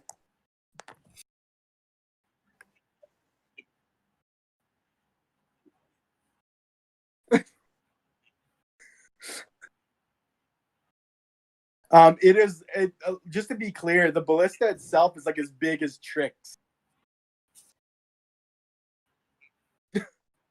The ammo Trix size. The bolt is the size of Trix. This is meant to pierce the heart of a dragon. Or something. Yeah, sorry, the bolt itself is as big as Trix.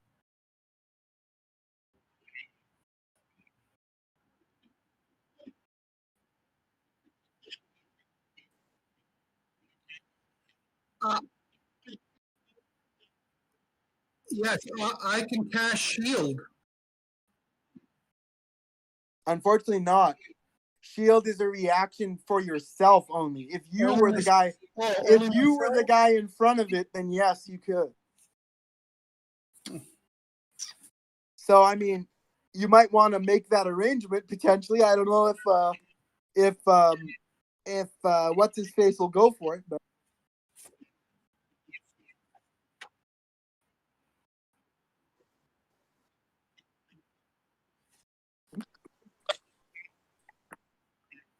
well, he has it. Just so you know, he has basically like 3 targets in a field, right? And in front of that, he has like stonework masonry that he lodges this thing onto. Then he steps up a few boxes, like milk crates he stacked, and he's lodging this like at the required height to just. He's not gonna miss because of his own height, is what I'm saying. He's bracing this shot against half wall of stone.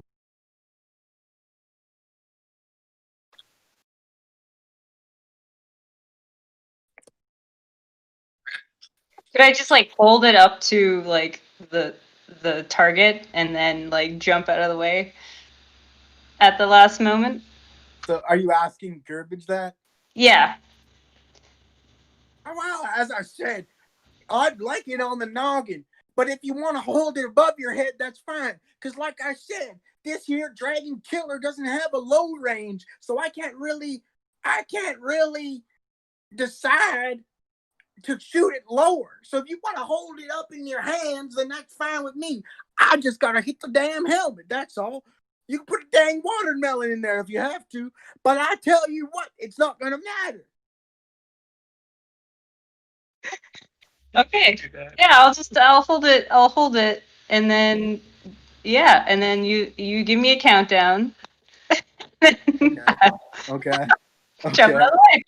Okay. All right. So you're gonna get in front of this thing. You're not gonna try to get the Dragonborn to do it. Get the what? Sorry. You're not gonna try to get Aljax to do it. He said he has a shield spell, but he can only cast it on himself. That's up to him. I mean, if he wants to him. That is up to him. Yeah. It is up to Gerbage. Yeah.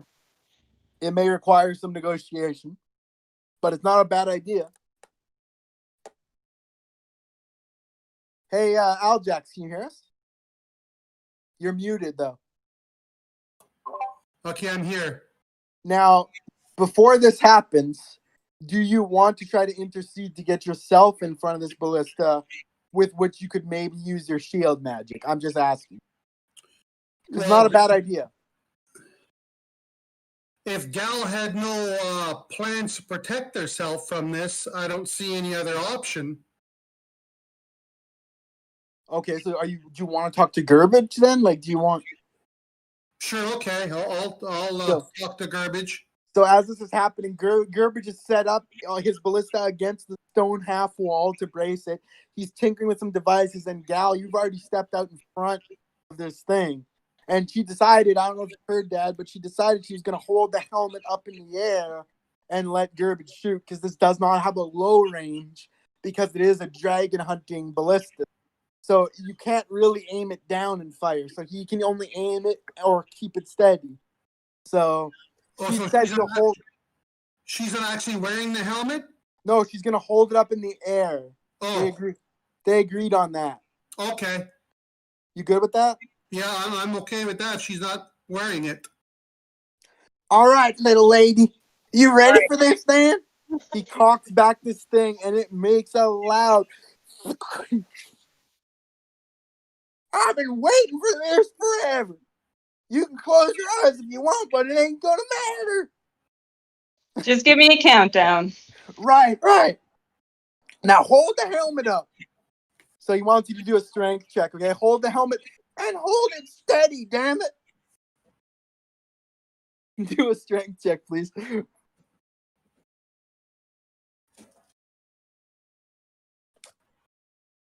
15. All right. So you got the helmet up, and without much wavering, it's up there, okay?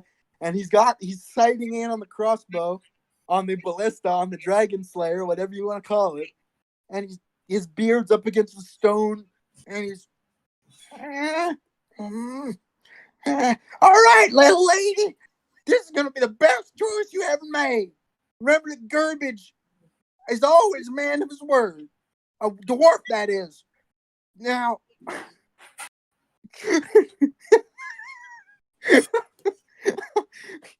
now I'm gonna count to 5, and on the 5, I'm gonna let her rip. All right. 1, 2, 3. Dwarves never do anything too fast. Just remember that. 4, 5. And it's like time is in slow motion for this moment, okay? You see the finger depress on this massive dragon's crossbow quiver, and sure enough, this bolt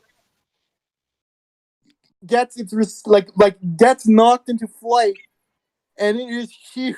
You've never seen anything like this in your life. It is massive, and as it leaves this caliber, and it's flying towards you. There's no way anyone could react to this. There's no dexterity test or anything, okay? As it's flying towards you, suddenly it stops midair. And out from the roadside steps Captain Fanar and somebody holding it aloft with their hands like a wizard type.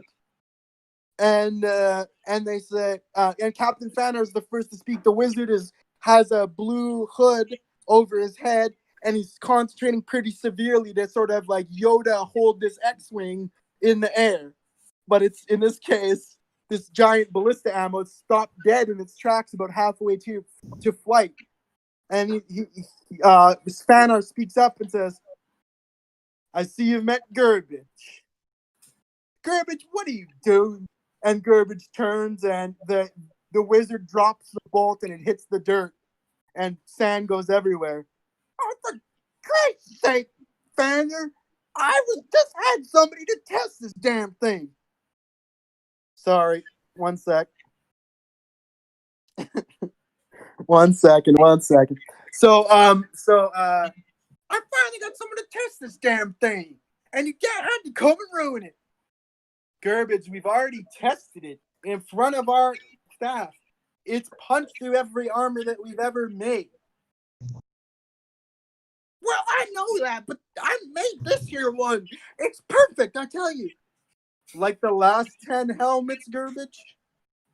Ah, for God's sake, he's always messing with my stuff.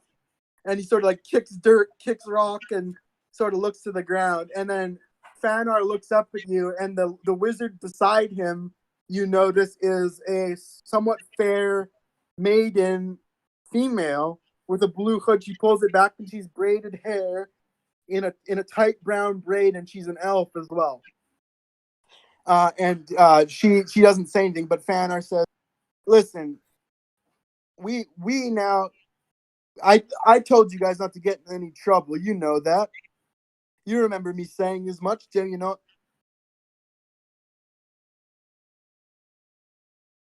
Who is he? I told them it was a dumb idea.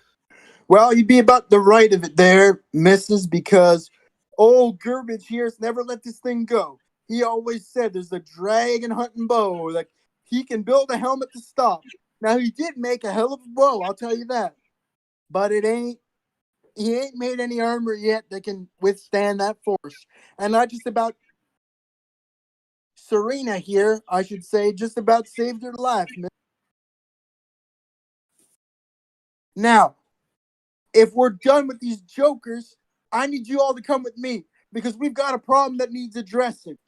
There's a goblin raid what's coming over these hills. Maybe you saw the sign. Well, it turns out they ain't waiting, and there's a battle being joined in the fields. If you guys want to join me, let's get to it because I don't have time to waste on it.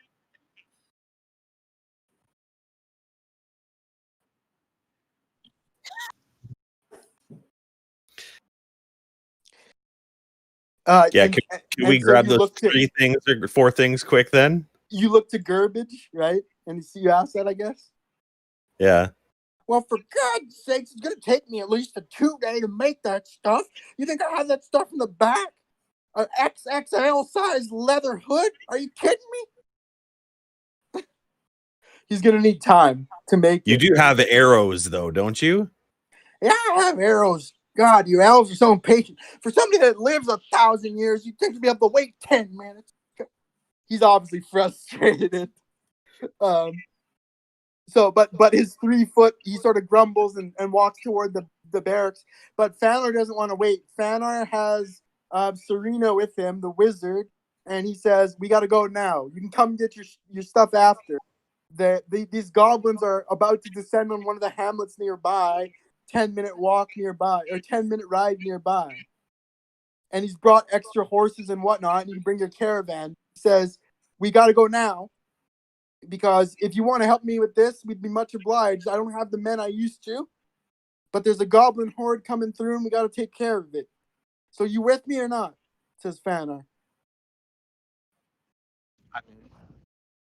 Sounds good. I want to kill some. you guys can come back and talk to Gurbage about your stuff later. All right. Can I keep the helmet? Like, take it into battle with me? Oh yeah, Gurbage forgot about that. So if you want to keep it, yeah. Yeah, nice. Yeah, Right. I will. So, is that your first helmet?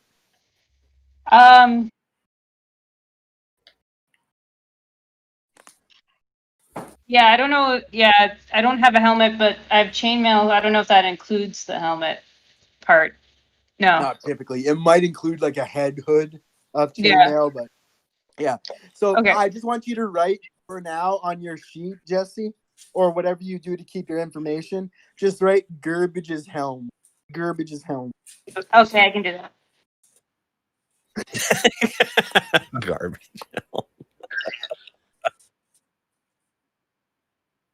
And by the way, you notice that Gurbage, as he's like huffing and puffing and kicking dirt, walking to and from his back, you see him grab the bolt and grab it in his 2 hands and look at it and sigh. Maybe next time, old friend. And he walks away with this bolt. In his hands. And okay, but Fanar is pretty urgent, saying we should get on because he needs as many bodies as possible to help with this goblin attack. All right. So you guys are in for it? Yep, I'm in. Yeah. All right. Thanks. Yeah. Let's go fight some goblins. Okay. So, sorry.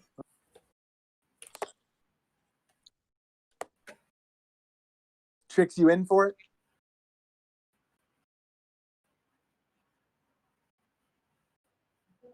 You could. You could say no. You can say no. You have a choice with everything, you know. Majority? Okay. Alrighty, guys. So you guys ride quickly, and I'm going to speed this up again because I do believe it's already 10, so we've been at this for 2 hours. But this is an important moment here, so we're gonna get to it. So as you ride with Fanar, he explained on the way there. And I guess riding next to him would be let's say Sal and Gal. You guys are up front next to him. You guys have met and know of him before this, or at least have heard of him, right? And you guys obviously all met Fanar when he was thinking you were part of this problem. And as you were riding there, he did explain some things. He's like, you see, Daggerford's defense, it's not what it used to be. When I got this post, I had almost 200 men. Now, I got about 45 for all the hamlets and everything. That's why a place like McGuinn's can burn down, and I wouldn't even know the difference until it's too late. So that's why I'm asking you to help. It's not like I can't slay 10 or so goblins myself, but they've been coming in greater numbers lately. So if I can take some of your number and take you guys to the west of the battlefield, I've heard they're setting up a couple raiding parties there. Nothing but a bunch of skirmishers. Should be easy work for you guys. My guys will handle the rest of the hordes, provided they don't run outskirt damage and things like that. Goblins are wily types, you know that. And yes, I'm aware this was not Fanar's voice. I forget what his... I think he was British. Yeah. It was British, yeah. Yeah, I'll have to get that. I'll have to get that sorted. Yeah, I have to get that. I was. Yeah, I was. I think his voice is kind of like this. All right, I'll try to find it. But it's still Fanar. Okay, sorry about that. Too much garbage, I think.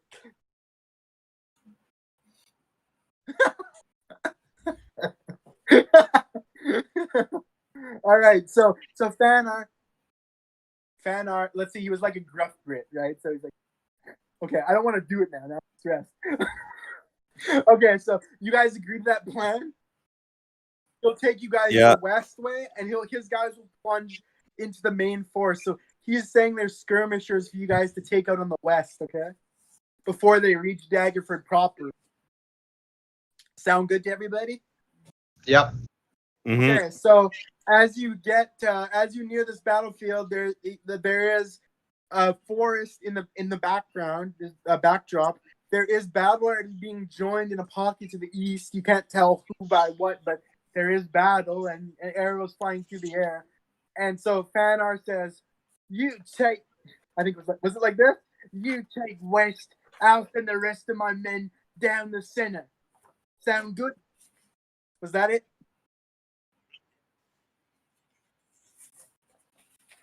All right. We good? Now just advance yourself forward, and we'll do the work. You just mop up west. Who's the captain of this mangy outfit? Somebody speak up, damn it. You're all mute. As far as I'm concerned, at least you can swing a damn blade, I hope, better than you can speak.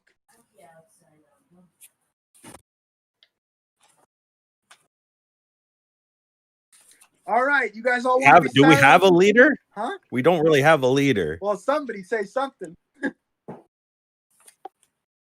We're ready to go whenever you are, sir. All right, so he and his men ride off, leaving you to advance down the west, okay? So the west right now, to your sight, there's a tree line ahead. There's a river, a creek that runs down into the forest, and there is nothing in front of you immediately.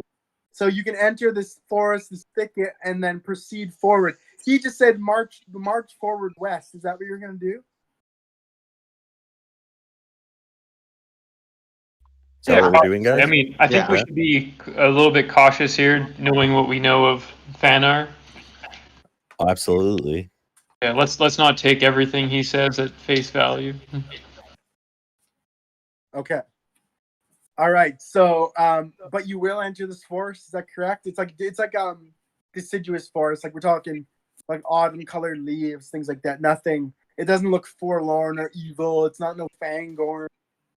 It's just a forest. Okay. Yeah, I just think we should just watch each other. Just be careful. Okay. Yep. Alrighty. So what I'll need you guys to do as you enter this forest, I need you all to roll initiative.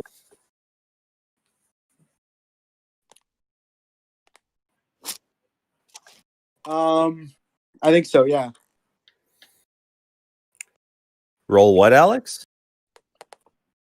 Initiative, please. Initiative? Okay. All of us? Mm-hmm. Yes. I rolled a 7. Okay, I gotta take notes here.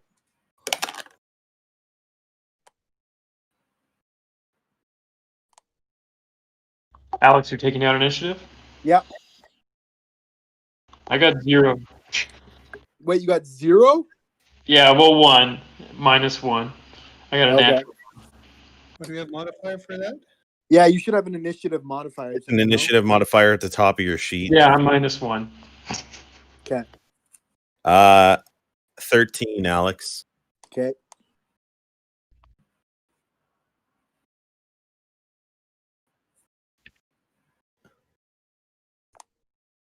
Usually the same as your dex.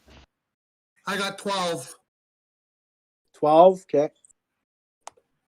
Oh yeah, I got 14. So 13 was Kyle, right? 12 Yeah. was Aljax. 14 was Gal. Is that right? Did I Yeah. hear that right? Yeah. Okay, great.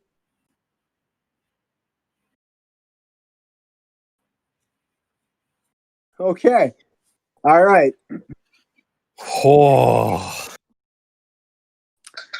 Okay. So can everybody hear me still? yep. Yep. All right. Yep. So if you would like, you might want to discuss some tactics in general. I know you don't know where the enemy is or where they could be coming from. You're just asked to march forward on the western flank. But you guys can discuss what approaches you might want to take while I do some rolling here, please.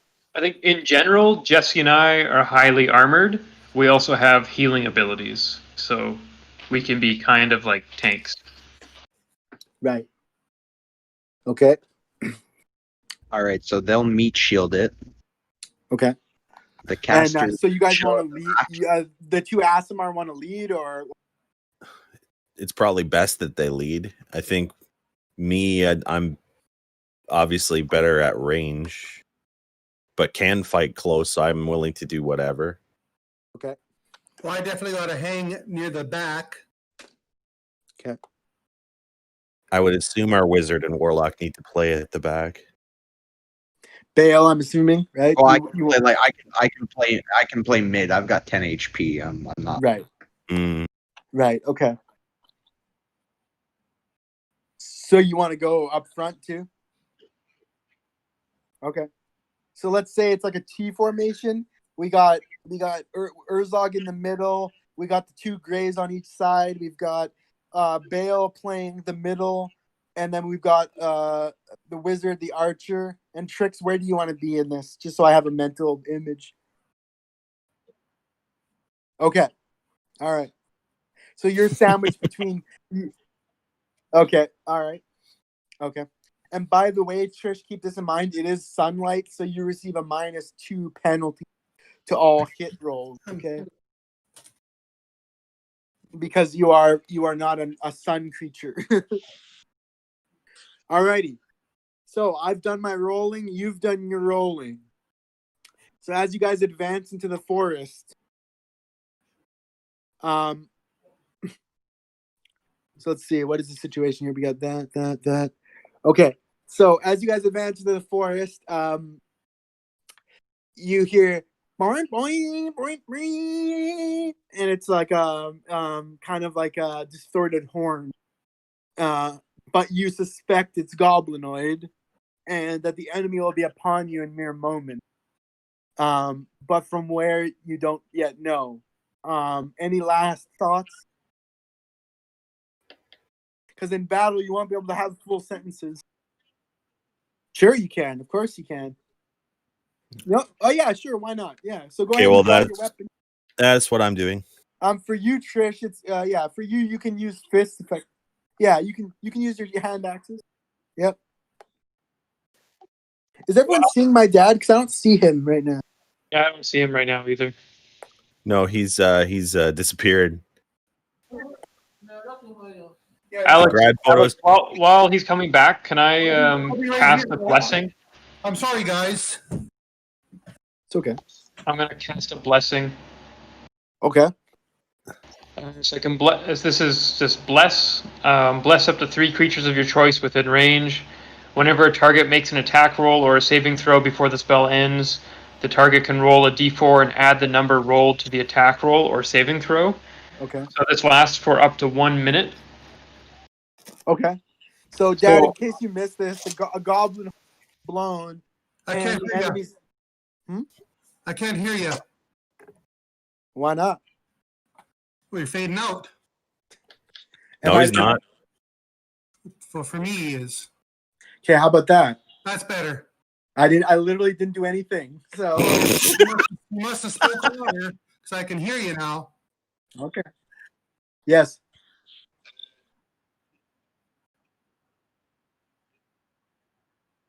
Yes.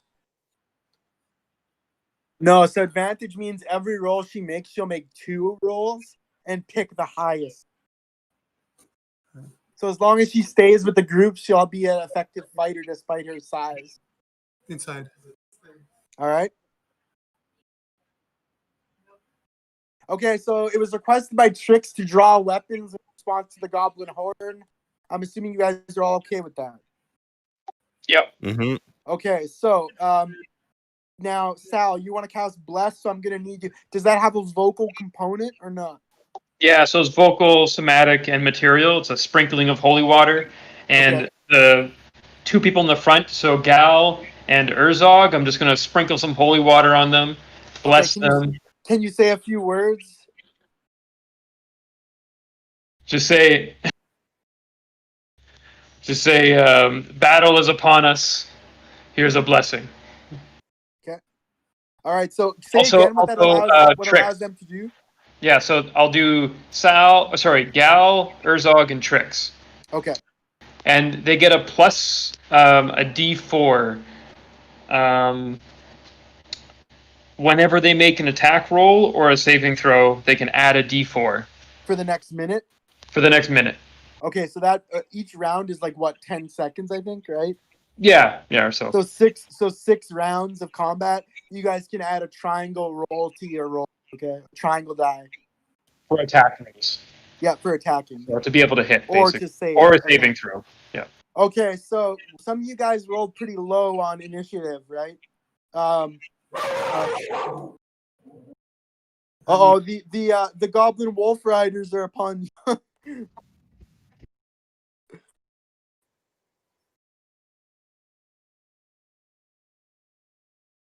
Well, how long does it last again?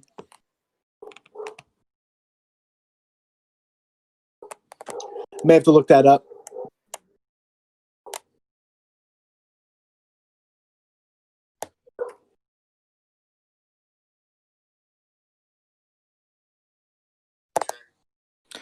Yeah, so it's not your turn yet. So you also have a bonus action where you can move forward as well, as long as it's.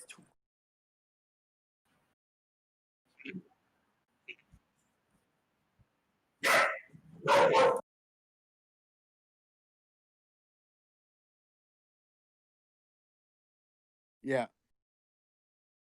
Yeah. Yeah. Okay, so. Okay, guys, so you're in the middle of this regular forest right now.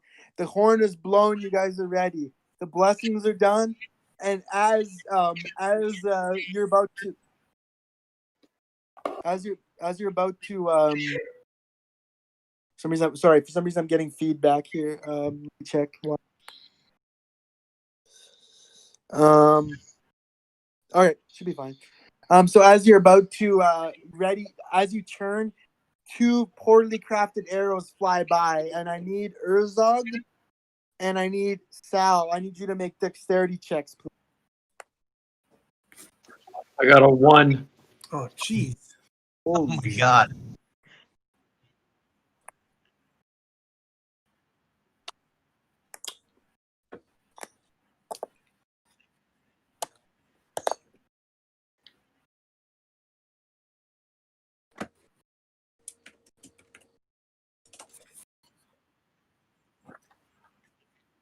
$14? Okay. And Rob got a critical fail. Yes. 2 minus 1. So not Okay, Rob. So, Sal, I mean. So, what is your AC? What was that, sir? 18, 1-8. Okay. I'm gonna have to make a roll here. Let me check. Sorry, guys. Just making sure I do this right here.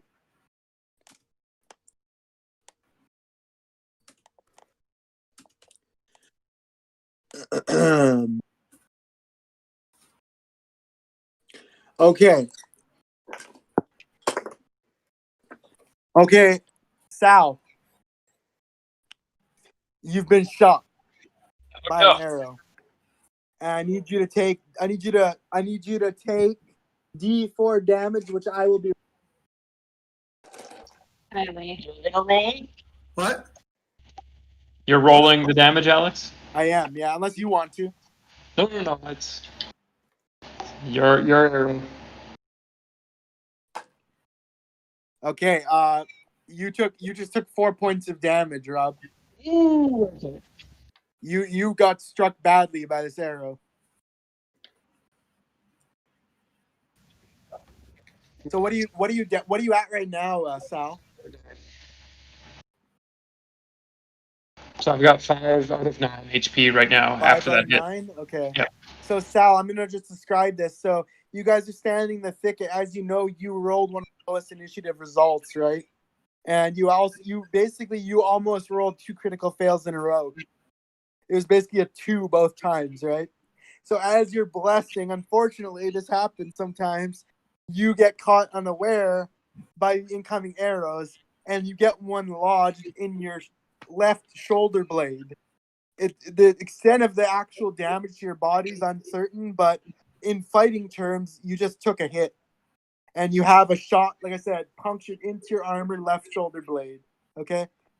And so just consider that as well. So you fall to one knee with an arrow in your back. You're not dead, but I mean, follow it through logically. So the battle is now joined, guys. And just as those arrows come in and one enters Sal and puts him to one knee, like basically right as he did a blessing, 5 goblins come out of the forest. They're about 3 feet tall and brandishing clubs and daggers and all kinds of things, and they're running towards you guys. And right now, Salazar, you're still up in front with Urzog and Gal, followed by Bale, followed by Trix, followed by Elia, followed by Aljax, correct? Right.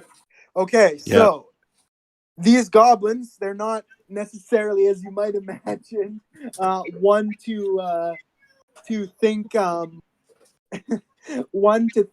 kindly about somebody with their back turned. So as Sal has an arrow in his back, the goblins these 5 goblins are taking their first move, and 2 of them go running towards Sal as their first move, daggers in hand and whatever cutlass, bludgeons, whatever they have. Okay, all manner of things. And next on the initiative list, I believe. Give me a moment. Sorry, guys. Is first on the list was Gal with 14. So Gal, the goblins, 2 of the goblins have advanced. 1 is held back.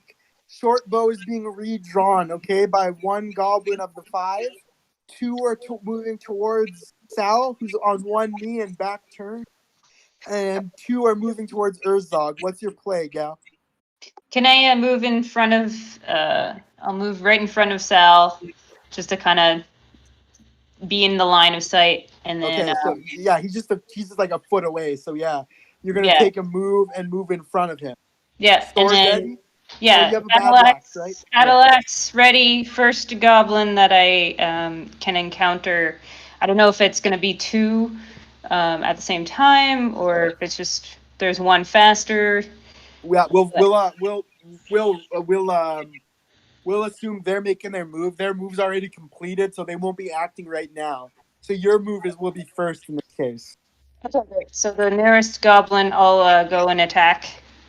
Okay, so you're wielding your battle axe, right? Yes. Okay, so this goblin you're attacking has a dagger in hand. Doesn't look like much for armor. We're talking like just trousers and like a harness, a leather harness. and he's about 3 feet tall.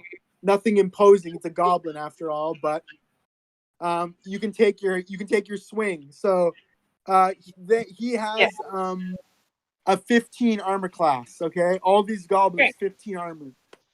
Great. So I got that's 17. I believe you use your strength on this, right? On melee.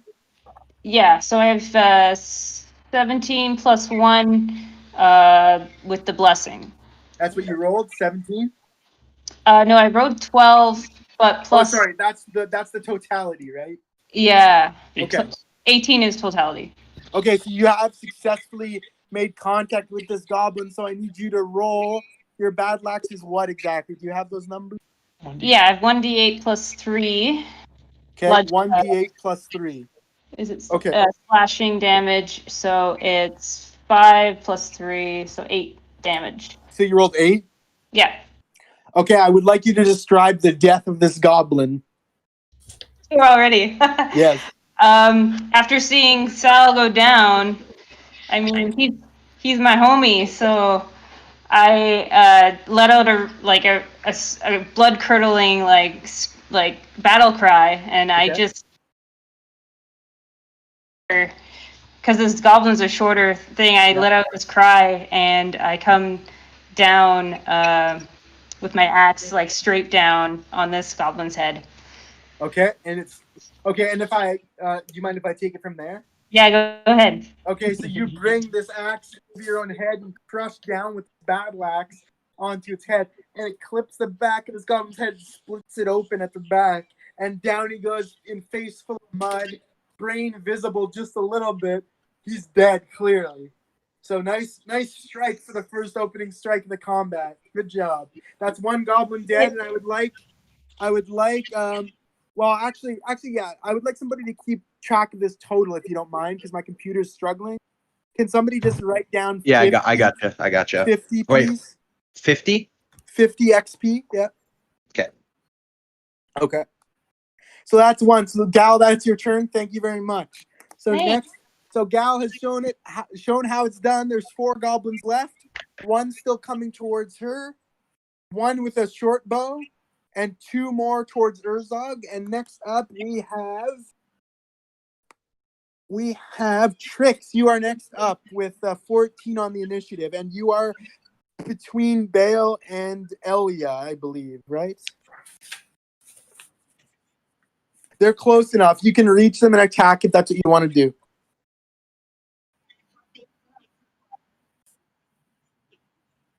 Yeah, so caltrops would be something you'd throw on the ground to like stab their feet and stuff.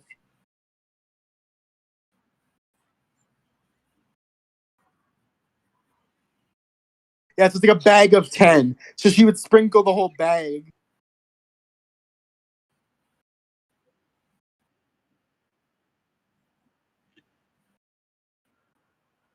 Yeah.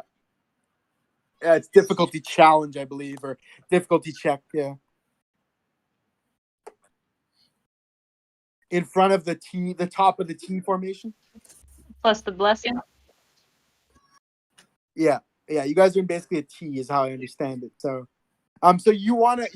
Trix, just be clear, you want to move up to the front of the T or the side of the T and sprinkle the caltrops out?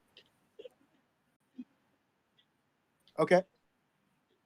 Okay, so you're dumping the bag out there? Okay, good. Very good. Okay, anything? Okay, so that Trix, that's going to be your move, if that's okay with you. So you are currently between Urzog's legs, which is interesting because your small height would allow for that. So nice move. Next on the list would be Elia with a 13. So Elia, you've now seen the kobold move behind you, sprinkle some sharp packs on the ground. Mm-hmm. What's your move? So what's the closest one to me? So there's basically 2 options you have. There's 2 running towards Urzog, which are still in movement they're going to contact the caltrops. Okay, if this was real time, this would be happening like boom. But because it's turn based, there's 2 running towards Urzog, and there's 1 more running towards Sal, and there's one archer in the back near the tree line before the clearing, but he's visible, like he's not hiding. He's not Okay. in the trees. He's just in front of the line, and he's at this point notched an arrow and pulling back. I will do the same, and I'll try and hit him first. So you're gonna notch an arrow, okay? Yeah, And you're gonna hit the fire, and I archer. believe that's a dexterity check. Is it is a dexterity. Yeah. now does the goblin have to save against that? Rob, do you know how that works? Does Kyle have to roll the hit, or does the goblin roll the save?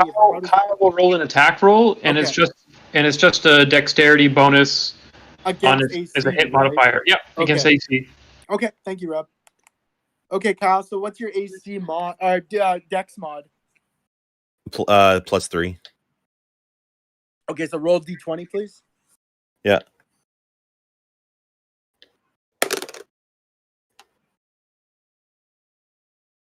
So +3, I have 15.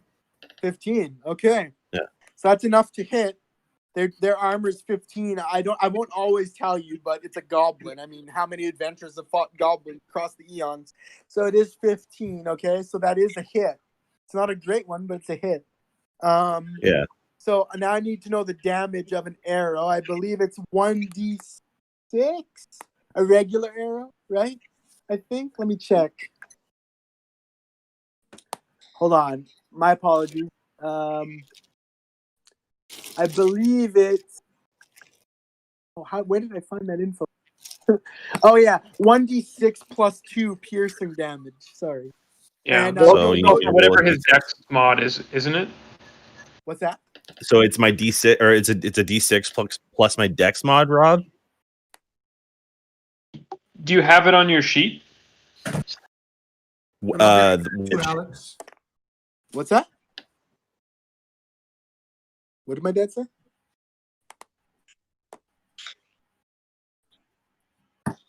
Yeah. 1 sec. Sorry. Yeah.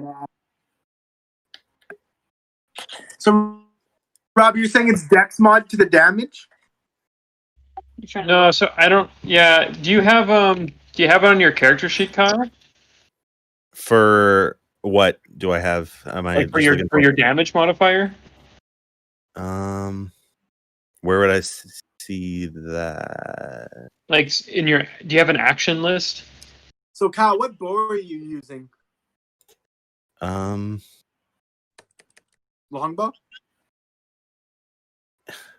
That's the thing. Remember when we did my sheet? You Oh, have right. the actual modified sheet. I have Right. a You're half missing- sheet. You're Yeah. missing info, right? So, okay, a longbow, it says, will fire regular arrows, will fire to.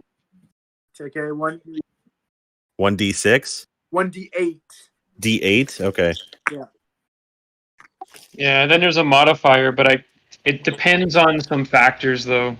Okay, sorry, I don't quite know the factors. Why don't we What's just take it one? what's your dex mod, Kyle?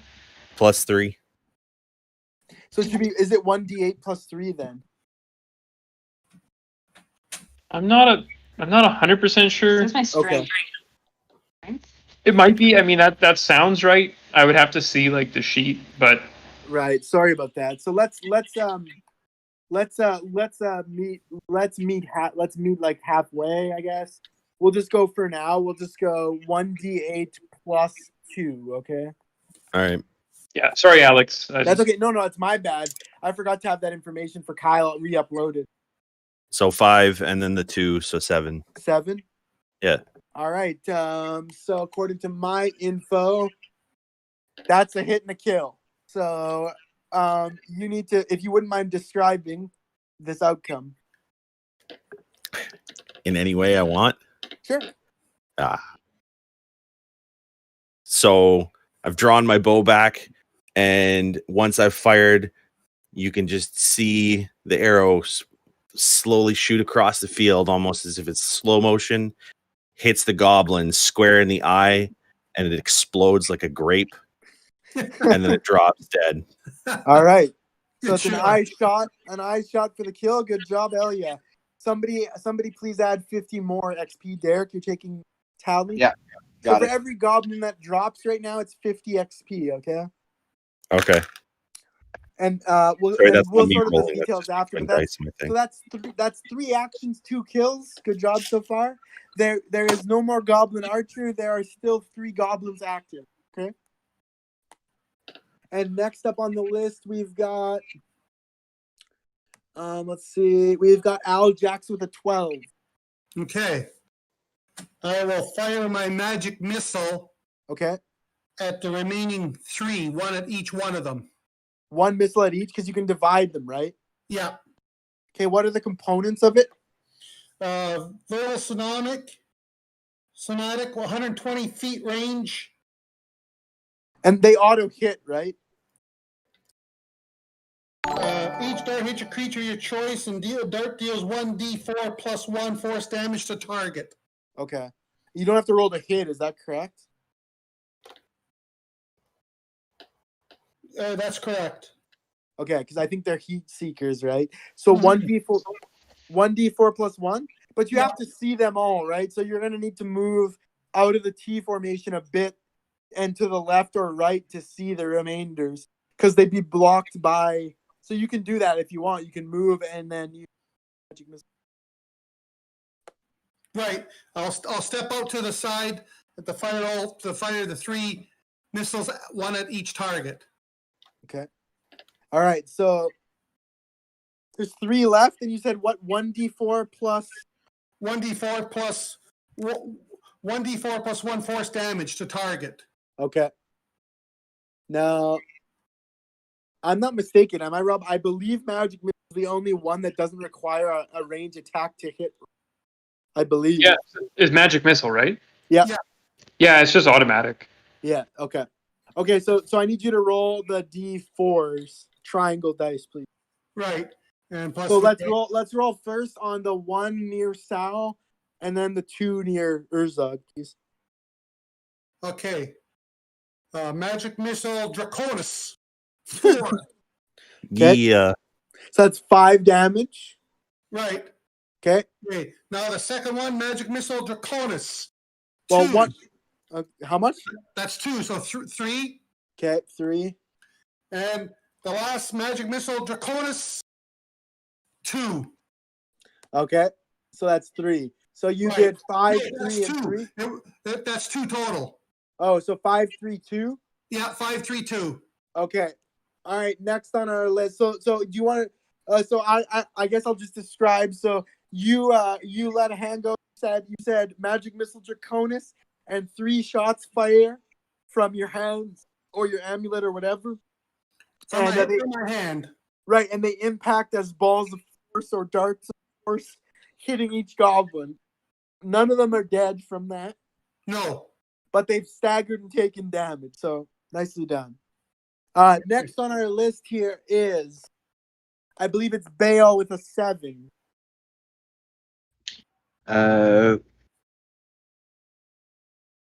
Okay, I will target the closest goblin to the meat shield formation. Okay. And I'm gonna cast Toll of the Dead. Toll of the Dead. So that's to warn them of an impending doom, correct? Or like it deals damage if they fit. What's the save on Yeah. that? So yeah, I'll give you the details. Please. So the target must succeed on a Wisdom saving throw or take 1d8 necrotic damage. If the target is missing any of its hit points, it instead takes 1d12 necrotic damage. Holy shit. Okay. All right. So it's a wisdom check? Yeah. Okay. So I need my d20 here. All right. That is. So what was the DC on that? I'm sorry. Do you have the difficulty check for them for that? I actually Or don't. Or am I wrong here, Rob? What am I missing? I don't think he's hearing you. Maybe not. Rob? Sorry, what was that, Alex? Am I missing something with don't most spells that require a test also have a DC value? So what spell is it? So he's casting Toll the Dead, which requires a wisdom check from its target. Yeah. So wouldn't that normally have a DC associated? I think it's just a wisdom saving throw. So I think only right, only the defenders have to roll to save. Right, but what is the threshold of passing it though? Oh Or is yeah, it- that'll be a DC. Right, It'll be like a spell DC. right, yeah. So Oh. you'll have Uh-huh. a save DC. Like mine is 13. I don't know what yours So is. every character has their own, right? Yeah, it depends on whatever your spell casting ability is. Right, his is charisma, right? I Yeah. believe. Yeah, so Is it on my list? Is it on my sheet? Because I think found a spell save DC. I think it's 10 plus your spell casting Modifier. modifier. Yeah, that's it. Yeah, so it's a 14. 14. Okay, so they Yeah. definitely failed that. Okay, thanks, Rob. So you guys, sorry about this. Combat is still new to me somewhat, so I apologize for the mechanical nature. But so they failed that. So they take how much damage? So he'll take the goblin's taking damage, right? Yep, So he takes 1d12 necro damage. 1d12. So I need you to roll that then.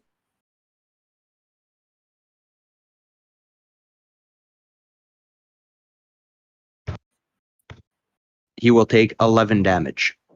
Holy fuck. Shit. Okay, so does your spell have a verbal component? My bad, yes, verbal component. Okay, so I Vectigal. need you to cast it. Then I need you to describe something that's going to kill this goblin. Or you can let me describe it, but you at least have to vocalize the spell. Okay, you can describe it. My Okay. version is boring, but yeah. So it merely I point at the goblin and under my breath mutter Vectigal. Vectigal? Okay. Yeah. Okay, and the goblin. Okay, so in response to that utterance, the goblin seems to like look around itself as if it like heard a noise, and then it just drops dead like a sudden aneurysm or heart attack. Or there is no outward obvious damage, but he is dropped dead completely, lifeless, like as if his soul's taken away, basically. So that's Okay. the goblin. I believe that is that. Which goblin were you targeting? My apologies. That would have been the closest one to the meat shield up front of The meat shield being Sean. the T formation at the front. Okay, Yeah. so the closest one will be one of the ones near Urzog then. So one of the ones near Urzog is dead, drop dead right to the ground, face first. So nice job, guys. That's another 50. That's another 50. All right. I just this is just one thing. I just want to make sure of here before we move on to the next turn. I do have Dark One's Blessing. Okay. So when I reduce a hostile to 0 HP, I gain temporary hit points equal to my charisma modifier and my level. Correct? Okay. Yep. Yeah. So you may add hit points. I think it'd be what? Is it 4 or 3 plus 1? It's 5 plus. It'd be 4 plus 1. 4 plus 1. So 5 temporary hit points, I guess, for the duration of the battle, right? So nice. Yeah. So That's what the temporary hit points are, right? That's So what yeah, never actually. Yeah. Yep, Okay. they're basically For the hit points that battle. will run out. Yeah. Think about it like an armor pickup in a video game, if you want, right? Okay. So that way, that is given to you by your patron. Is that correct? Yes. That was Okay. patron induced. Okay, so that. Okay, so you seem to take some pleasure out of what just happened, as if you've collected a soul or something like that. But you're more invigorated than you were. Let's say that. So now, by my count, there's 2 goblins left, both damaged, and by my count, it's it's Urzog's turn.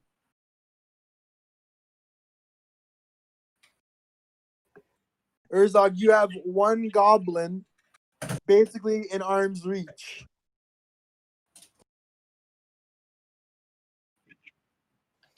Yep. Right.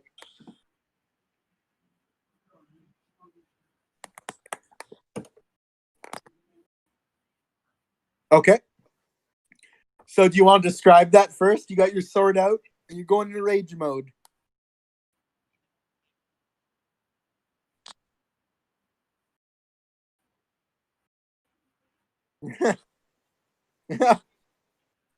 Be advised, there is a kobold under your loins.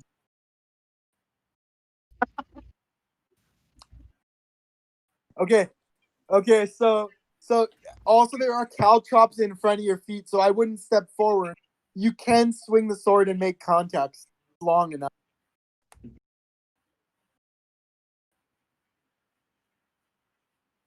Okay, so I need you to make a. Okay, so I need to make you a strength test against against AC 15, please. Advantage blessing, yeah.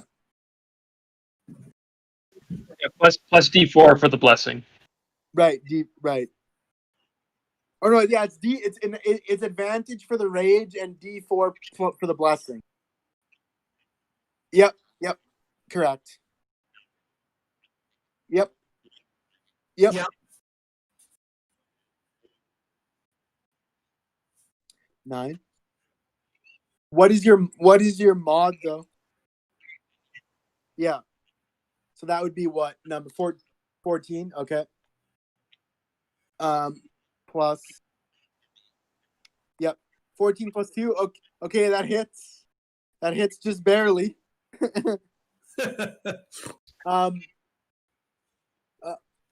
that what your greatsword is? Okay, do you get bonus because of your rage swing as well, or no? Okay.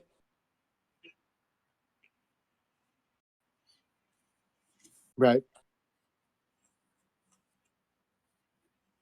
Okay. Okay, perfect. So you're doing 2d6 plus 2, is that correct? Okay. He's probably getting fucking decapped. He's probably getting decapped or run through or something. Okay, that is a one-shot gibber, so good job. If you want to describe the death of this fourth goblin, you may.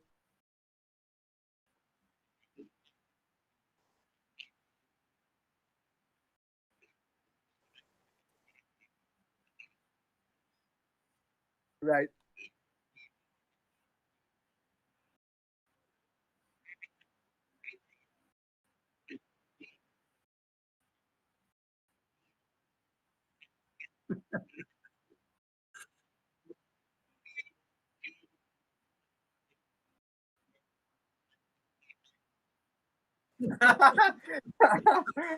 It's good.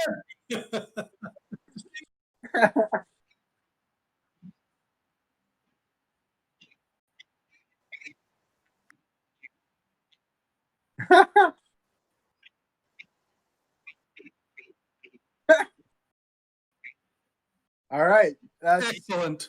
nice job. Alrighty, so last but not least, there's one goblin left standing, I believe, and it's near you, Sal, and it's your turn for whatever you can do at least. I'm gonna limit your actions a little bit because you do have an arrow in your shoulder blade, but yeah. So, Alex, I'd like to cast a cantrip Sacred Flame, Okay. which will be a flame-like radiance that descends on a creature I can see within range.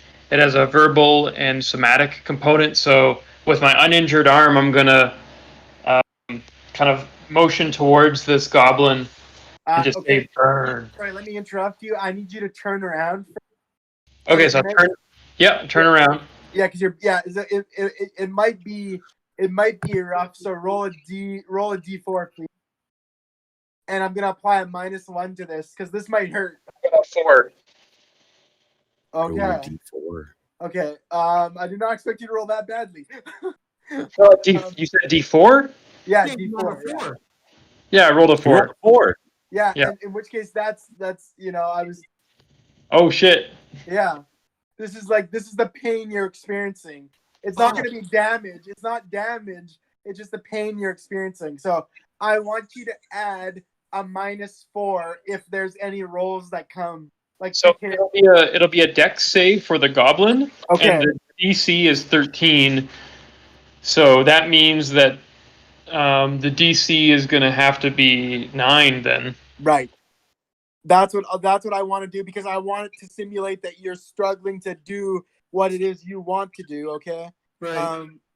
And so it's gonna be a DC of 9. You said. Goblin has to roll a Dex save 9 or higher.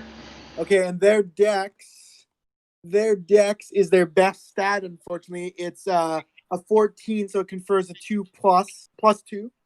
So they need to roll 7, basically, right? 4. So you got it. It worked. Okay. So what happened?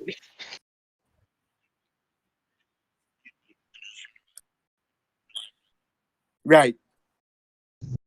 Right. Rob did not move. He just turned around. I don't think their caltrops are on him. He should be okay. What D8 that I'll roll then? What's that, Rob? Sorry? It'll be a 1d8 I roll for damage. Okay. Do you want me to do some -4 from that too? No. Just the act of hitting or the act of like hitting Okay. on. So I got a 4 on the roll. So 4 radiant damage. 4 radiant damage. Okay, and this guy, I believe his health wasn't at. Let's see. So so he has taken 6 damage, but that's not enough to kill him, unfortunately. Is he Quispy though? What's that? Is he Quispy? He's Quispy. Yeah. And in fact, as a bonus action, because it's now the goblin's turn, as a bonus action, the goblin may always choose to disengage or hide attempt. So after being made Quispy, as you said, this goblin is going to try to run for it. And I would like anybody with a range attack. Well, let's start with Elia.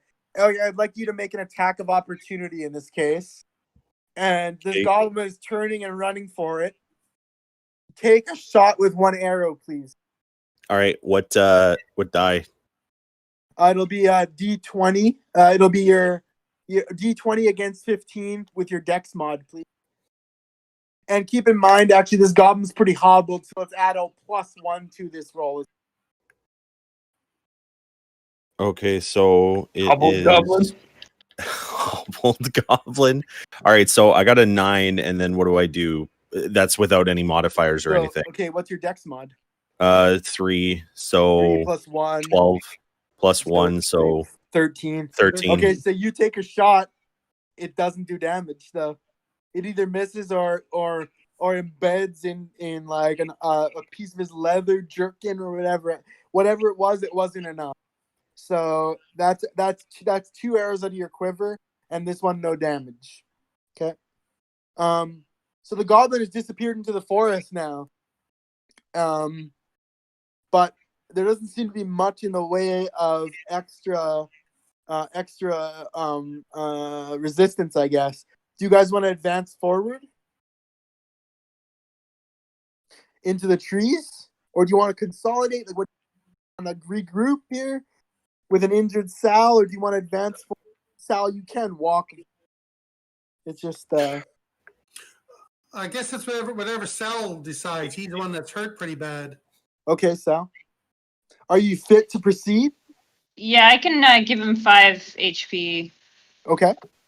with lay on hands. Okay. Is Yeah. that temporary or that's 5 heal? 5 heal per long Okay. rest. Okay, so you're going to use your paladin ability called Lay on Hands, so you touch the wounded area, correct? Yep. First, you should pull the arrow out, correct? Yeah, that first. So just make a quick dex check, please.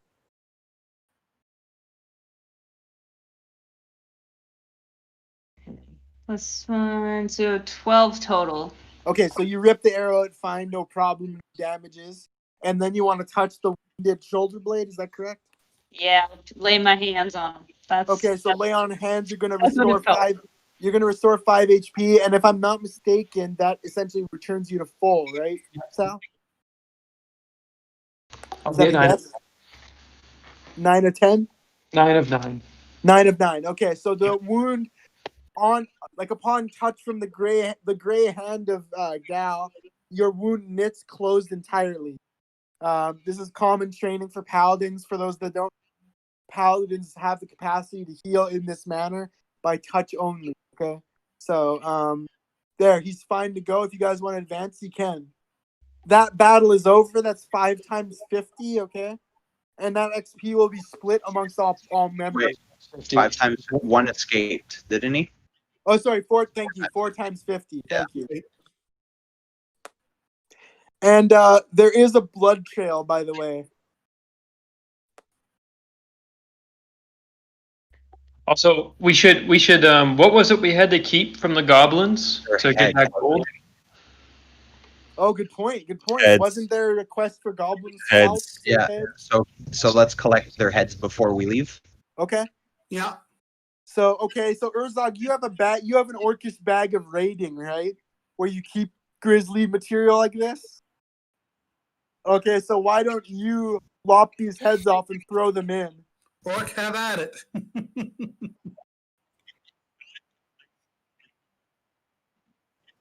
Well, it's a Oh good- shit, that's right.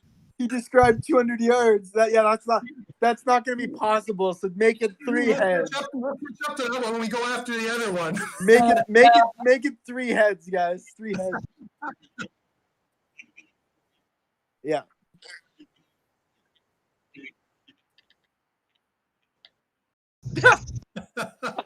So I'm gonna say those are about 5-6 pounds each head, by the way. About yeah. No trouble for someone as big as you, but. And by the way, there's blood like old blood gonna seep through that sack if you keep adding more heads there. But here we go. All right, you guys want to advance because this was what you'd expect to be a scouting party for the raid, right? This was not everything. So, Right. are you guys fit to advance in this time? It's 11 p.m. Or do you want to call it there? Jesse and I are okay to keep going, but whatever you guys decide. Sean, you work, right? Trish works probably. Better to call it. I think it'll be a little while yet. If you guys are okay stopping mid-battle, and we can take it from here. Up to you guys. I'm good either way. Okay. Honestly. Anybody? Same. I'm fine. Doesn't matter. So Whatever Sean- anybody so would Sean, like. Sean, are you sure you're good to keep going here? You and Trish? We're talking one more combat. So this took about 30 minutes. So I wouldn't hedge under 30 minutes.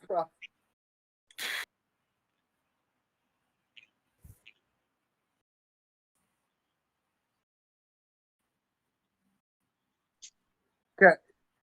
All right. So you guys are advancing, right? Into the forest. You've collected 3 goblin heads. There's a blood trail from one of the goblins. If you want, you guys can follow that or just keep advancing. You know from what Fanar had said on the way over that there is expected to be some kind of campsite on the west. So the way goblins work, Fanar explained, is they usually tend to set up campsites along each of the areas they tend to raid because they need somewhere to put that shit that they take back, right? So we're assuming that there's at least one campsite on the western side. How many are on this side? We don't know, okay? So do you want to advance? Do you want to advance towards what could be their campsite if indeed there is one? Yeah. Do we have somebody who can? Yes, we do have 2 nature walker types in Urzog and Elliot. They know to find out how large the campsite might be. well, you guys have some knowledge of the terrain at least. Right. So if you guys want to, we don't know the numbers. yeah, if you guys want to test on survivalism or whatever it was, I can tell you guys some details. Urzog and Elia. I think it was part of your exile backgrounds. Yeah, 'cause I think we should try and find out the numbers before we decide if we're going to go into the camp site. Okay, so survival is what we would look for then, Alex? Like our survival modifier on top of whatever it is? That or nature. Okay. Whatever's your better. Yeah. All right. Well, it depends on what you use. Survivalism is its own. Survival is wisdom, and nature is intelligence, Sean. So whatever one you prefer.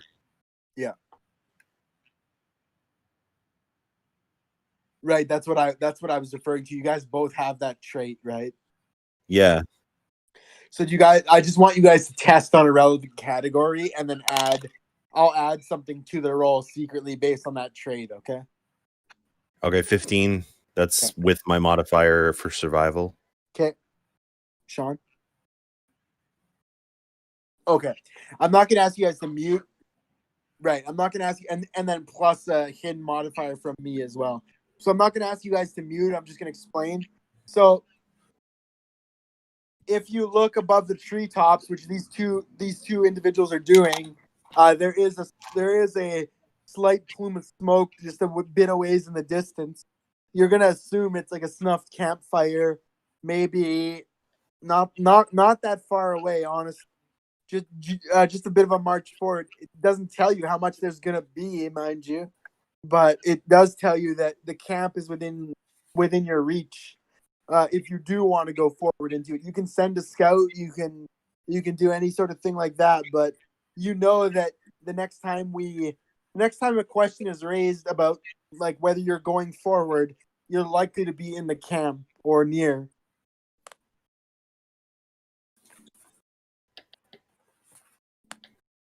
You good to advance, guys, or do you wanna hold off, wait for signs from somebody else?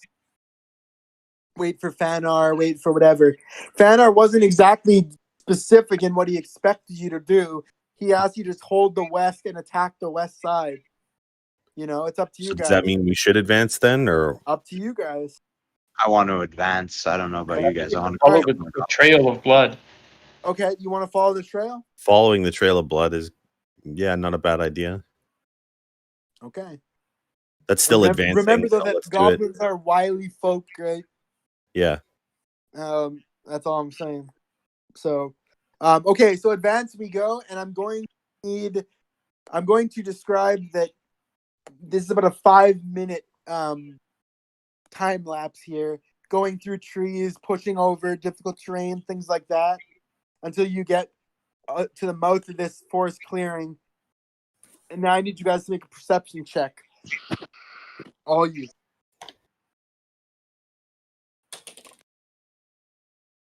Or sorry, who are the guys in the front T still, assuming your formation hasn't changed? That's Urzog, Gal, and Sal, right?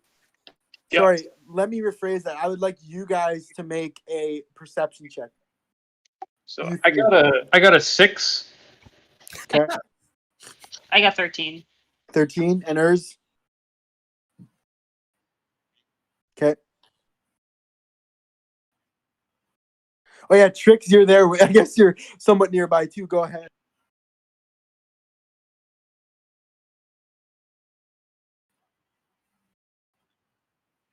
Oh, okay. 12? Okay, so as you guys are moving forward, Gal and Trix, you guys notice a little glint at about foot height, okay, on the ground. And you might want to give it a look-see. Can I like creep forward? Well, you let me just say this. You might want to stop the advance here. So Okay, so I'll tell everyone to kind of hush. yeah, like slow down, stop. Trix and Gal, you guys go to the front and take a look at what this thing is, okay? So Trix, can you roll another D20, please?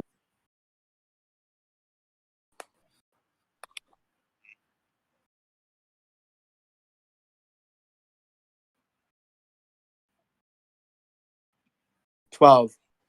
Okay, so Gal, I'm gonna let Trix take this one because kobolds do have knowledge of these kinds of things. So Trix, you notice what is basically a tight wire, like a fishing wire. It's obviously a trap, ankle height trap.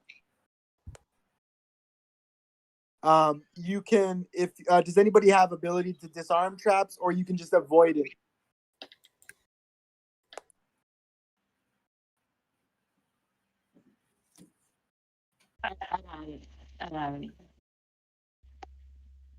Trish, can you hear us talking? Okay, can you tell her she found a trap?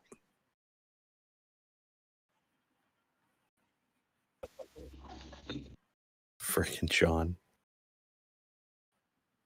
Gotta Can you hear shear them buds, bro. Can you hear me, Trish? Okay, Trish. So you're small height and wily kobold. You've spotted a trap that's essentially a fishing line, ankle height, drawn tightly. So I'd like, if you would, to tell the group to stop moving while you assess the situation. Okay. So now I need you to roll exactly that. I need you to investigate this. So roll an investigation check, Trish. Yeah, D20, yeah. And I believe it's intelligence mod. You said 14? Okay. It'd be like INT or whatever. Regardless, that's good enough, Trish. So here's what you notice. As you run your little claw, your little sharp fingernails across the line, you notice that it's connected to a tree on an angle, and it's obviously like a catch trap, like a net trap, okay? So it'd be wise if everybody stepped around or stepped over this ankle height. So you might want to, like, just for the sake of drama, you might want to tell everybody that.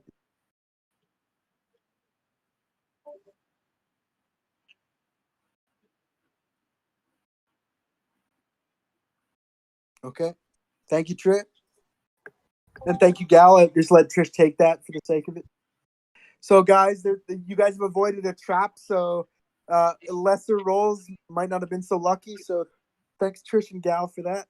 And as you do step around it, though, it's clear to you that there's well, this is bad English, but it's clear to you that there's a clearing and a few huts in front, like hastily made little wigwam type things, okay? And it's also fairly clear that this is a small goblin campsite, or at least a campsite, which you're assuming is a goblin one. It's not exactly clean. It's got, like I said, these little huts with markings, a burned out fire that's still smoking a little bit, and probably traps around the perimeter. But you've already crossed one of them, so you should be fine. Can one of the lead people do a perception check? I can do it. Sure. I got 14 total. 14. Okay, so as you look in, you notice the campsite empty. Crappy fan. Right? You notice the campsite is empty, and there seems to be nothing there. Who is at the back of the formation? That would be Aljax, correct? Yep, I believe Okay. so. I believe so. Okay, Aljax, I need you to make a perception check. Okay, 10. Okay, so you hear a rustling in the bushes behind you, like in the trees behind you. And you may, if you wish, turn to look. Okay, I'll certainly turn to look to see what that noise was. Okay, so you turn to look and you notice there's essentially a goblin with a bow and arrow aiming at you from behind, or now he's in front of you in this case. And there's two more on the flanks, left and right, with melee weapons, basically on your flank, but trying to creep up your guys' formation. So there's a short bow aimed at you, and two guys with clubs, like on the flank side. You can see all three of them, Alja. Okay. So you may want to call flank out, or call that you've been flanked, or whatever. All right. I'll alert the group that they're trying to surround us. Okay. And now I need Aljax. I need you to roll an initiative +2, please. Okay, 8. That's 8 total. 8 total. Okay, guys. So I need the rest of you guys to roll initiatives -1. Okay. So -1 on top of your mods already. I got 0. My God, Rob. Well, he was hurt. Yeah, but he's healed now. Okay. Well, I got 19. Okay. all right. Okay. Next. I rolled a 7. 7. So in this Dex mod, but then I'm asking you to add an additional -1 because of this flank situation. Right. The only exception was Aljax, who was farther back and up to here.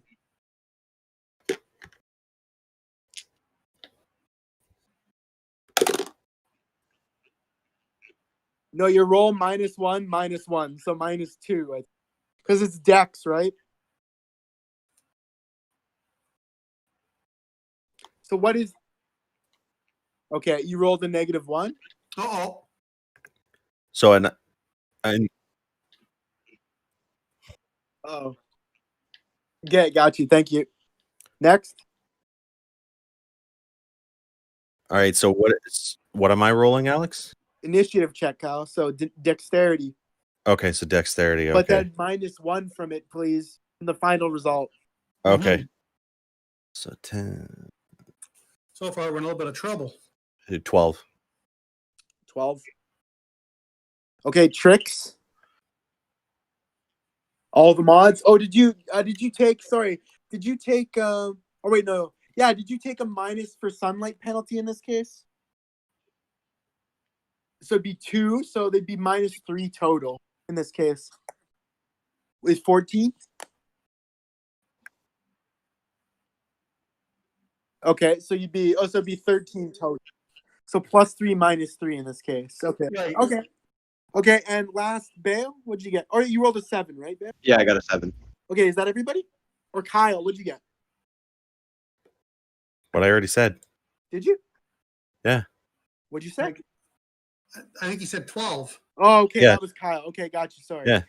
And then Sal, you got 0. Okay, okay, so we're good. So I have to roll for the goblins, and I'll just say that I am adding a +2 for a flank bonus to their roll. Okay.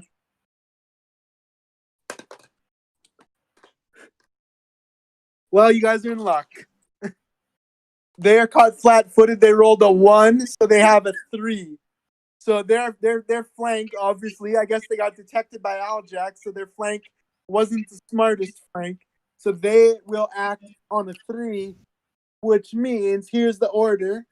We've got first up is Gal. So go ahead, Gal.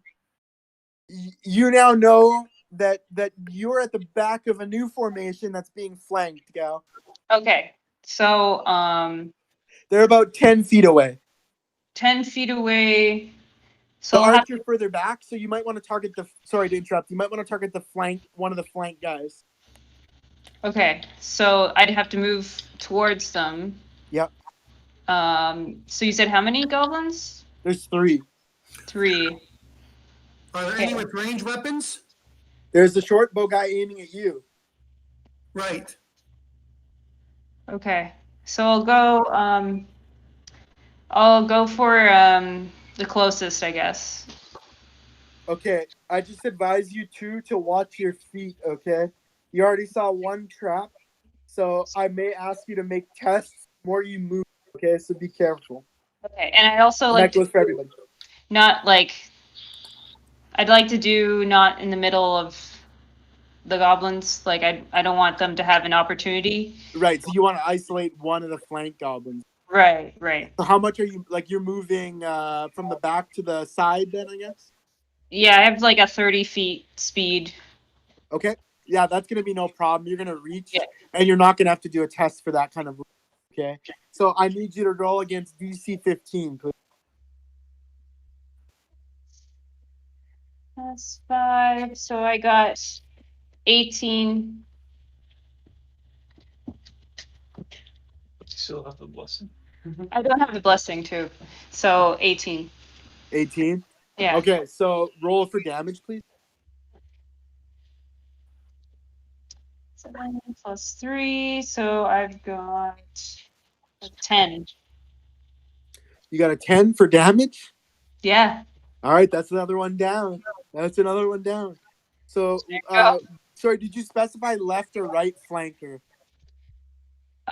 You can choose now if you didn't. Sure. So I'll go left. Okay, sure. So you've slain the left goblin. It's just a chop of the badlax across the torso, and it's not hard to bite through a goblin, and down he goes. So another kill to your ledger there. Good job. You can see goblins aren't exactly dangerous, but in great numbers, might be. Or with their archers, especially, as Sal can attack. Yeah. I bet. Yeah. All right. So next up, I believe, is Trix. You do. It will go far enough for this. Yeah, it will go much far. It will go far enough. Okay, so you need to roll the hit, I believe. I believe it's your dexterity first. Against their DC 15. 20? Okay. So you've hit. Now roll for damage, please. Or sorry, who are you targeting? My apologies. Okay. Yep. So roll for damage on that.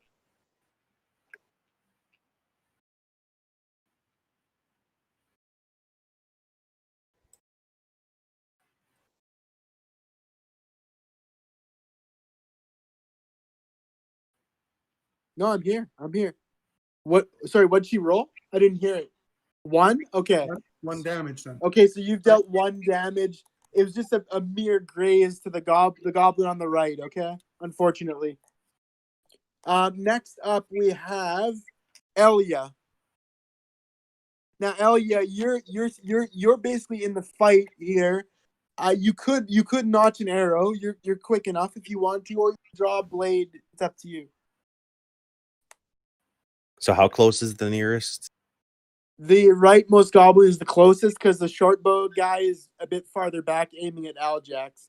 You can try to make a move towards him if you want. The short bow, up to you, or you can take the right guy. You can shoot an arrow at the short bow guy if you want. Sure, I'll give that a shot. That's probably the best. Now you're gonna have to step out to the side to see him a little bit here, and then fire. Is that okay?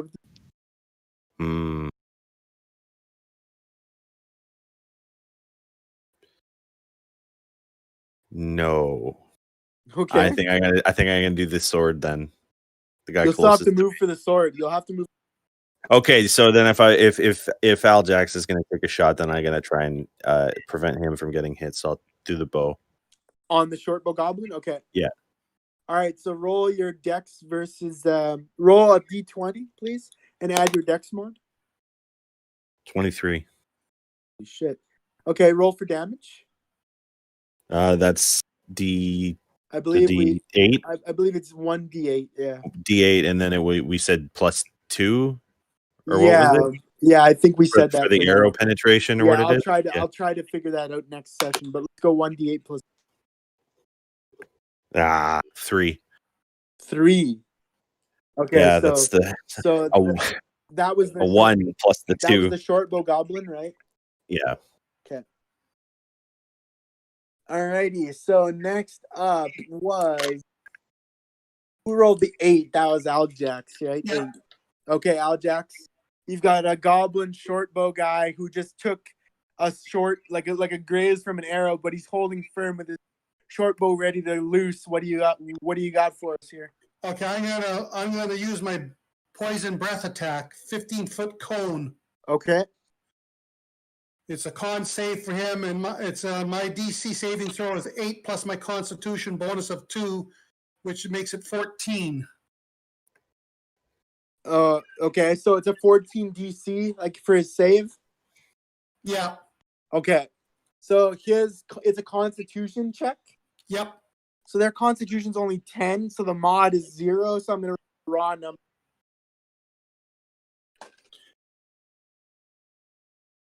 They rolled the short bow goblin rolled 11.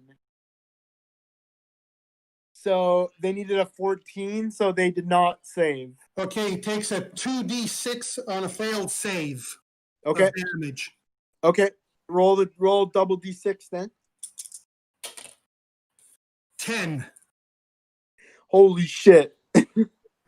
Okay, so this goblin with the short bow, about 9 feet in front of you, you've just breathed poison on him. How do you want to describe that going?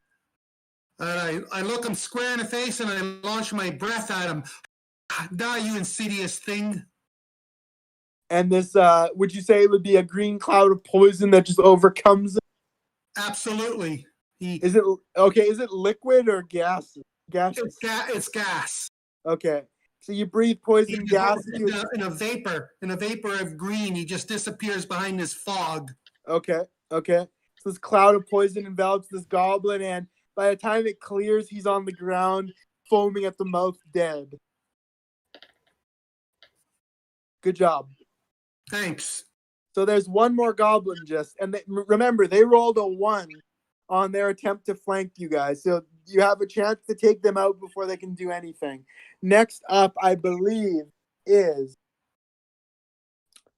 who is it that rolled a 7? That was Bale, right? Yeah, I rolled a 7. Yeah. Okay, Bale. You right. you may act. There's one goblin on the right flank.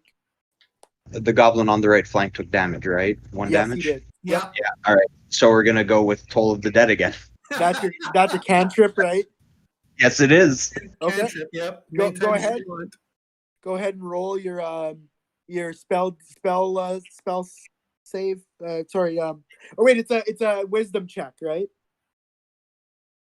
You roll it for the goblin, though. Yeah, I rolled the wisdom check. Yeah. Okay. So they rolled a 12, and their wisdom mod is -1, so it's 11. I'm assuming that's a fail. Yeah, it was 14 for a pass. So that's a fail again. And last time the goblin had a heart attack basically and dropped dead, right? This one freezes in fright and curls up, and like rigor mortis is dead. Like not to This the one stone, but might like, also have a heart attack as I rolled a 10. oh, you rolled a 10 damage? Yeah. Right. So basically he's gonna have a heart attack and die, but he also curls up in a rigor mortis, like, and he's just dead straight up. Again, no visible scratches. That's the fascinating part, is that they die without taking any physical trauma. So that's another kill, and that's the end of the combat, guys. So may I suggest, as DM, that you guys go check this goblin camp out, but we will save that for next episode. As you've dispatched these goblins, and we'll call it there. It's about 11:30, so I said 30 minutes. So we'll finish we'll mop up this camp and see what's in there next episode. Okay, guys? All right. Sounds So good. if I'm correct, the goblins, there was how many in total? There was 8 goblins in total? Or Yeah, 7? we killed 7. Yeah, No, we killed 8 total. 7. We killed 7. Yeah, and do you want to take the heads right now? Yeah, take the heads now. Yeah, go and have fun. Okay, so 6 more. So 6 heads total, I believe. Go into the bag. So that's 3 and 3, right? With 1, or sorry, yeah, 1 lopped off and 1 ran away. Okay. All right. Okay. All right. Yep, you just got them slung over your shoulder or tied to your belt or whatever. Attack's getting kind of heavy, but you're a big boy. So. All right, guys, thanks so much. Still the early days of combat as long, guys. It's gonna be harder. You guys did well. Good rolls. Yep, good job, everyone. And thanks, guys, for sticking with me. We had some colorful characters this time, as usual, I guess. I hope you enjoyed yourself, and we'll see you next Sunday. All right. Yeah. Indeed. See you guys. Take care, guys. Good stuff, everyone. Episode 6. Bye, everyone. Nice seeing everybody. Bye, guys. Thanks for sticking.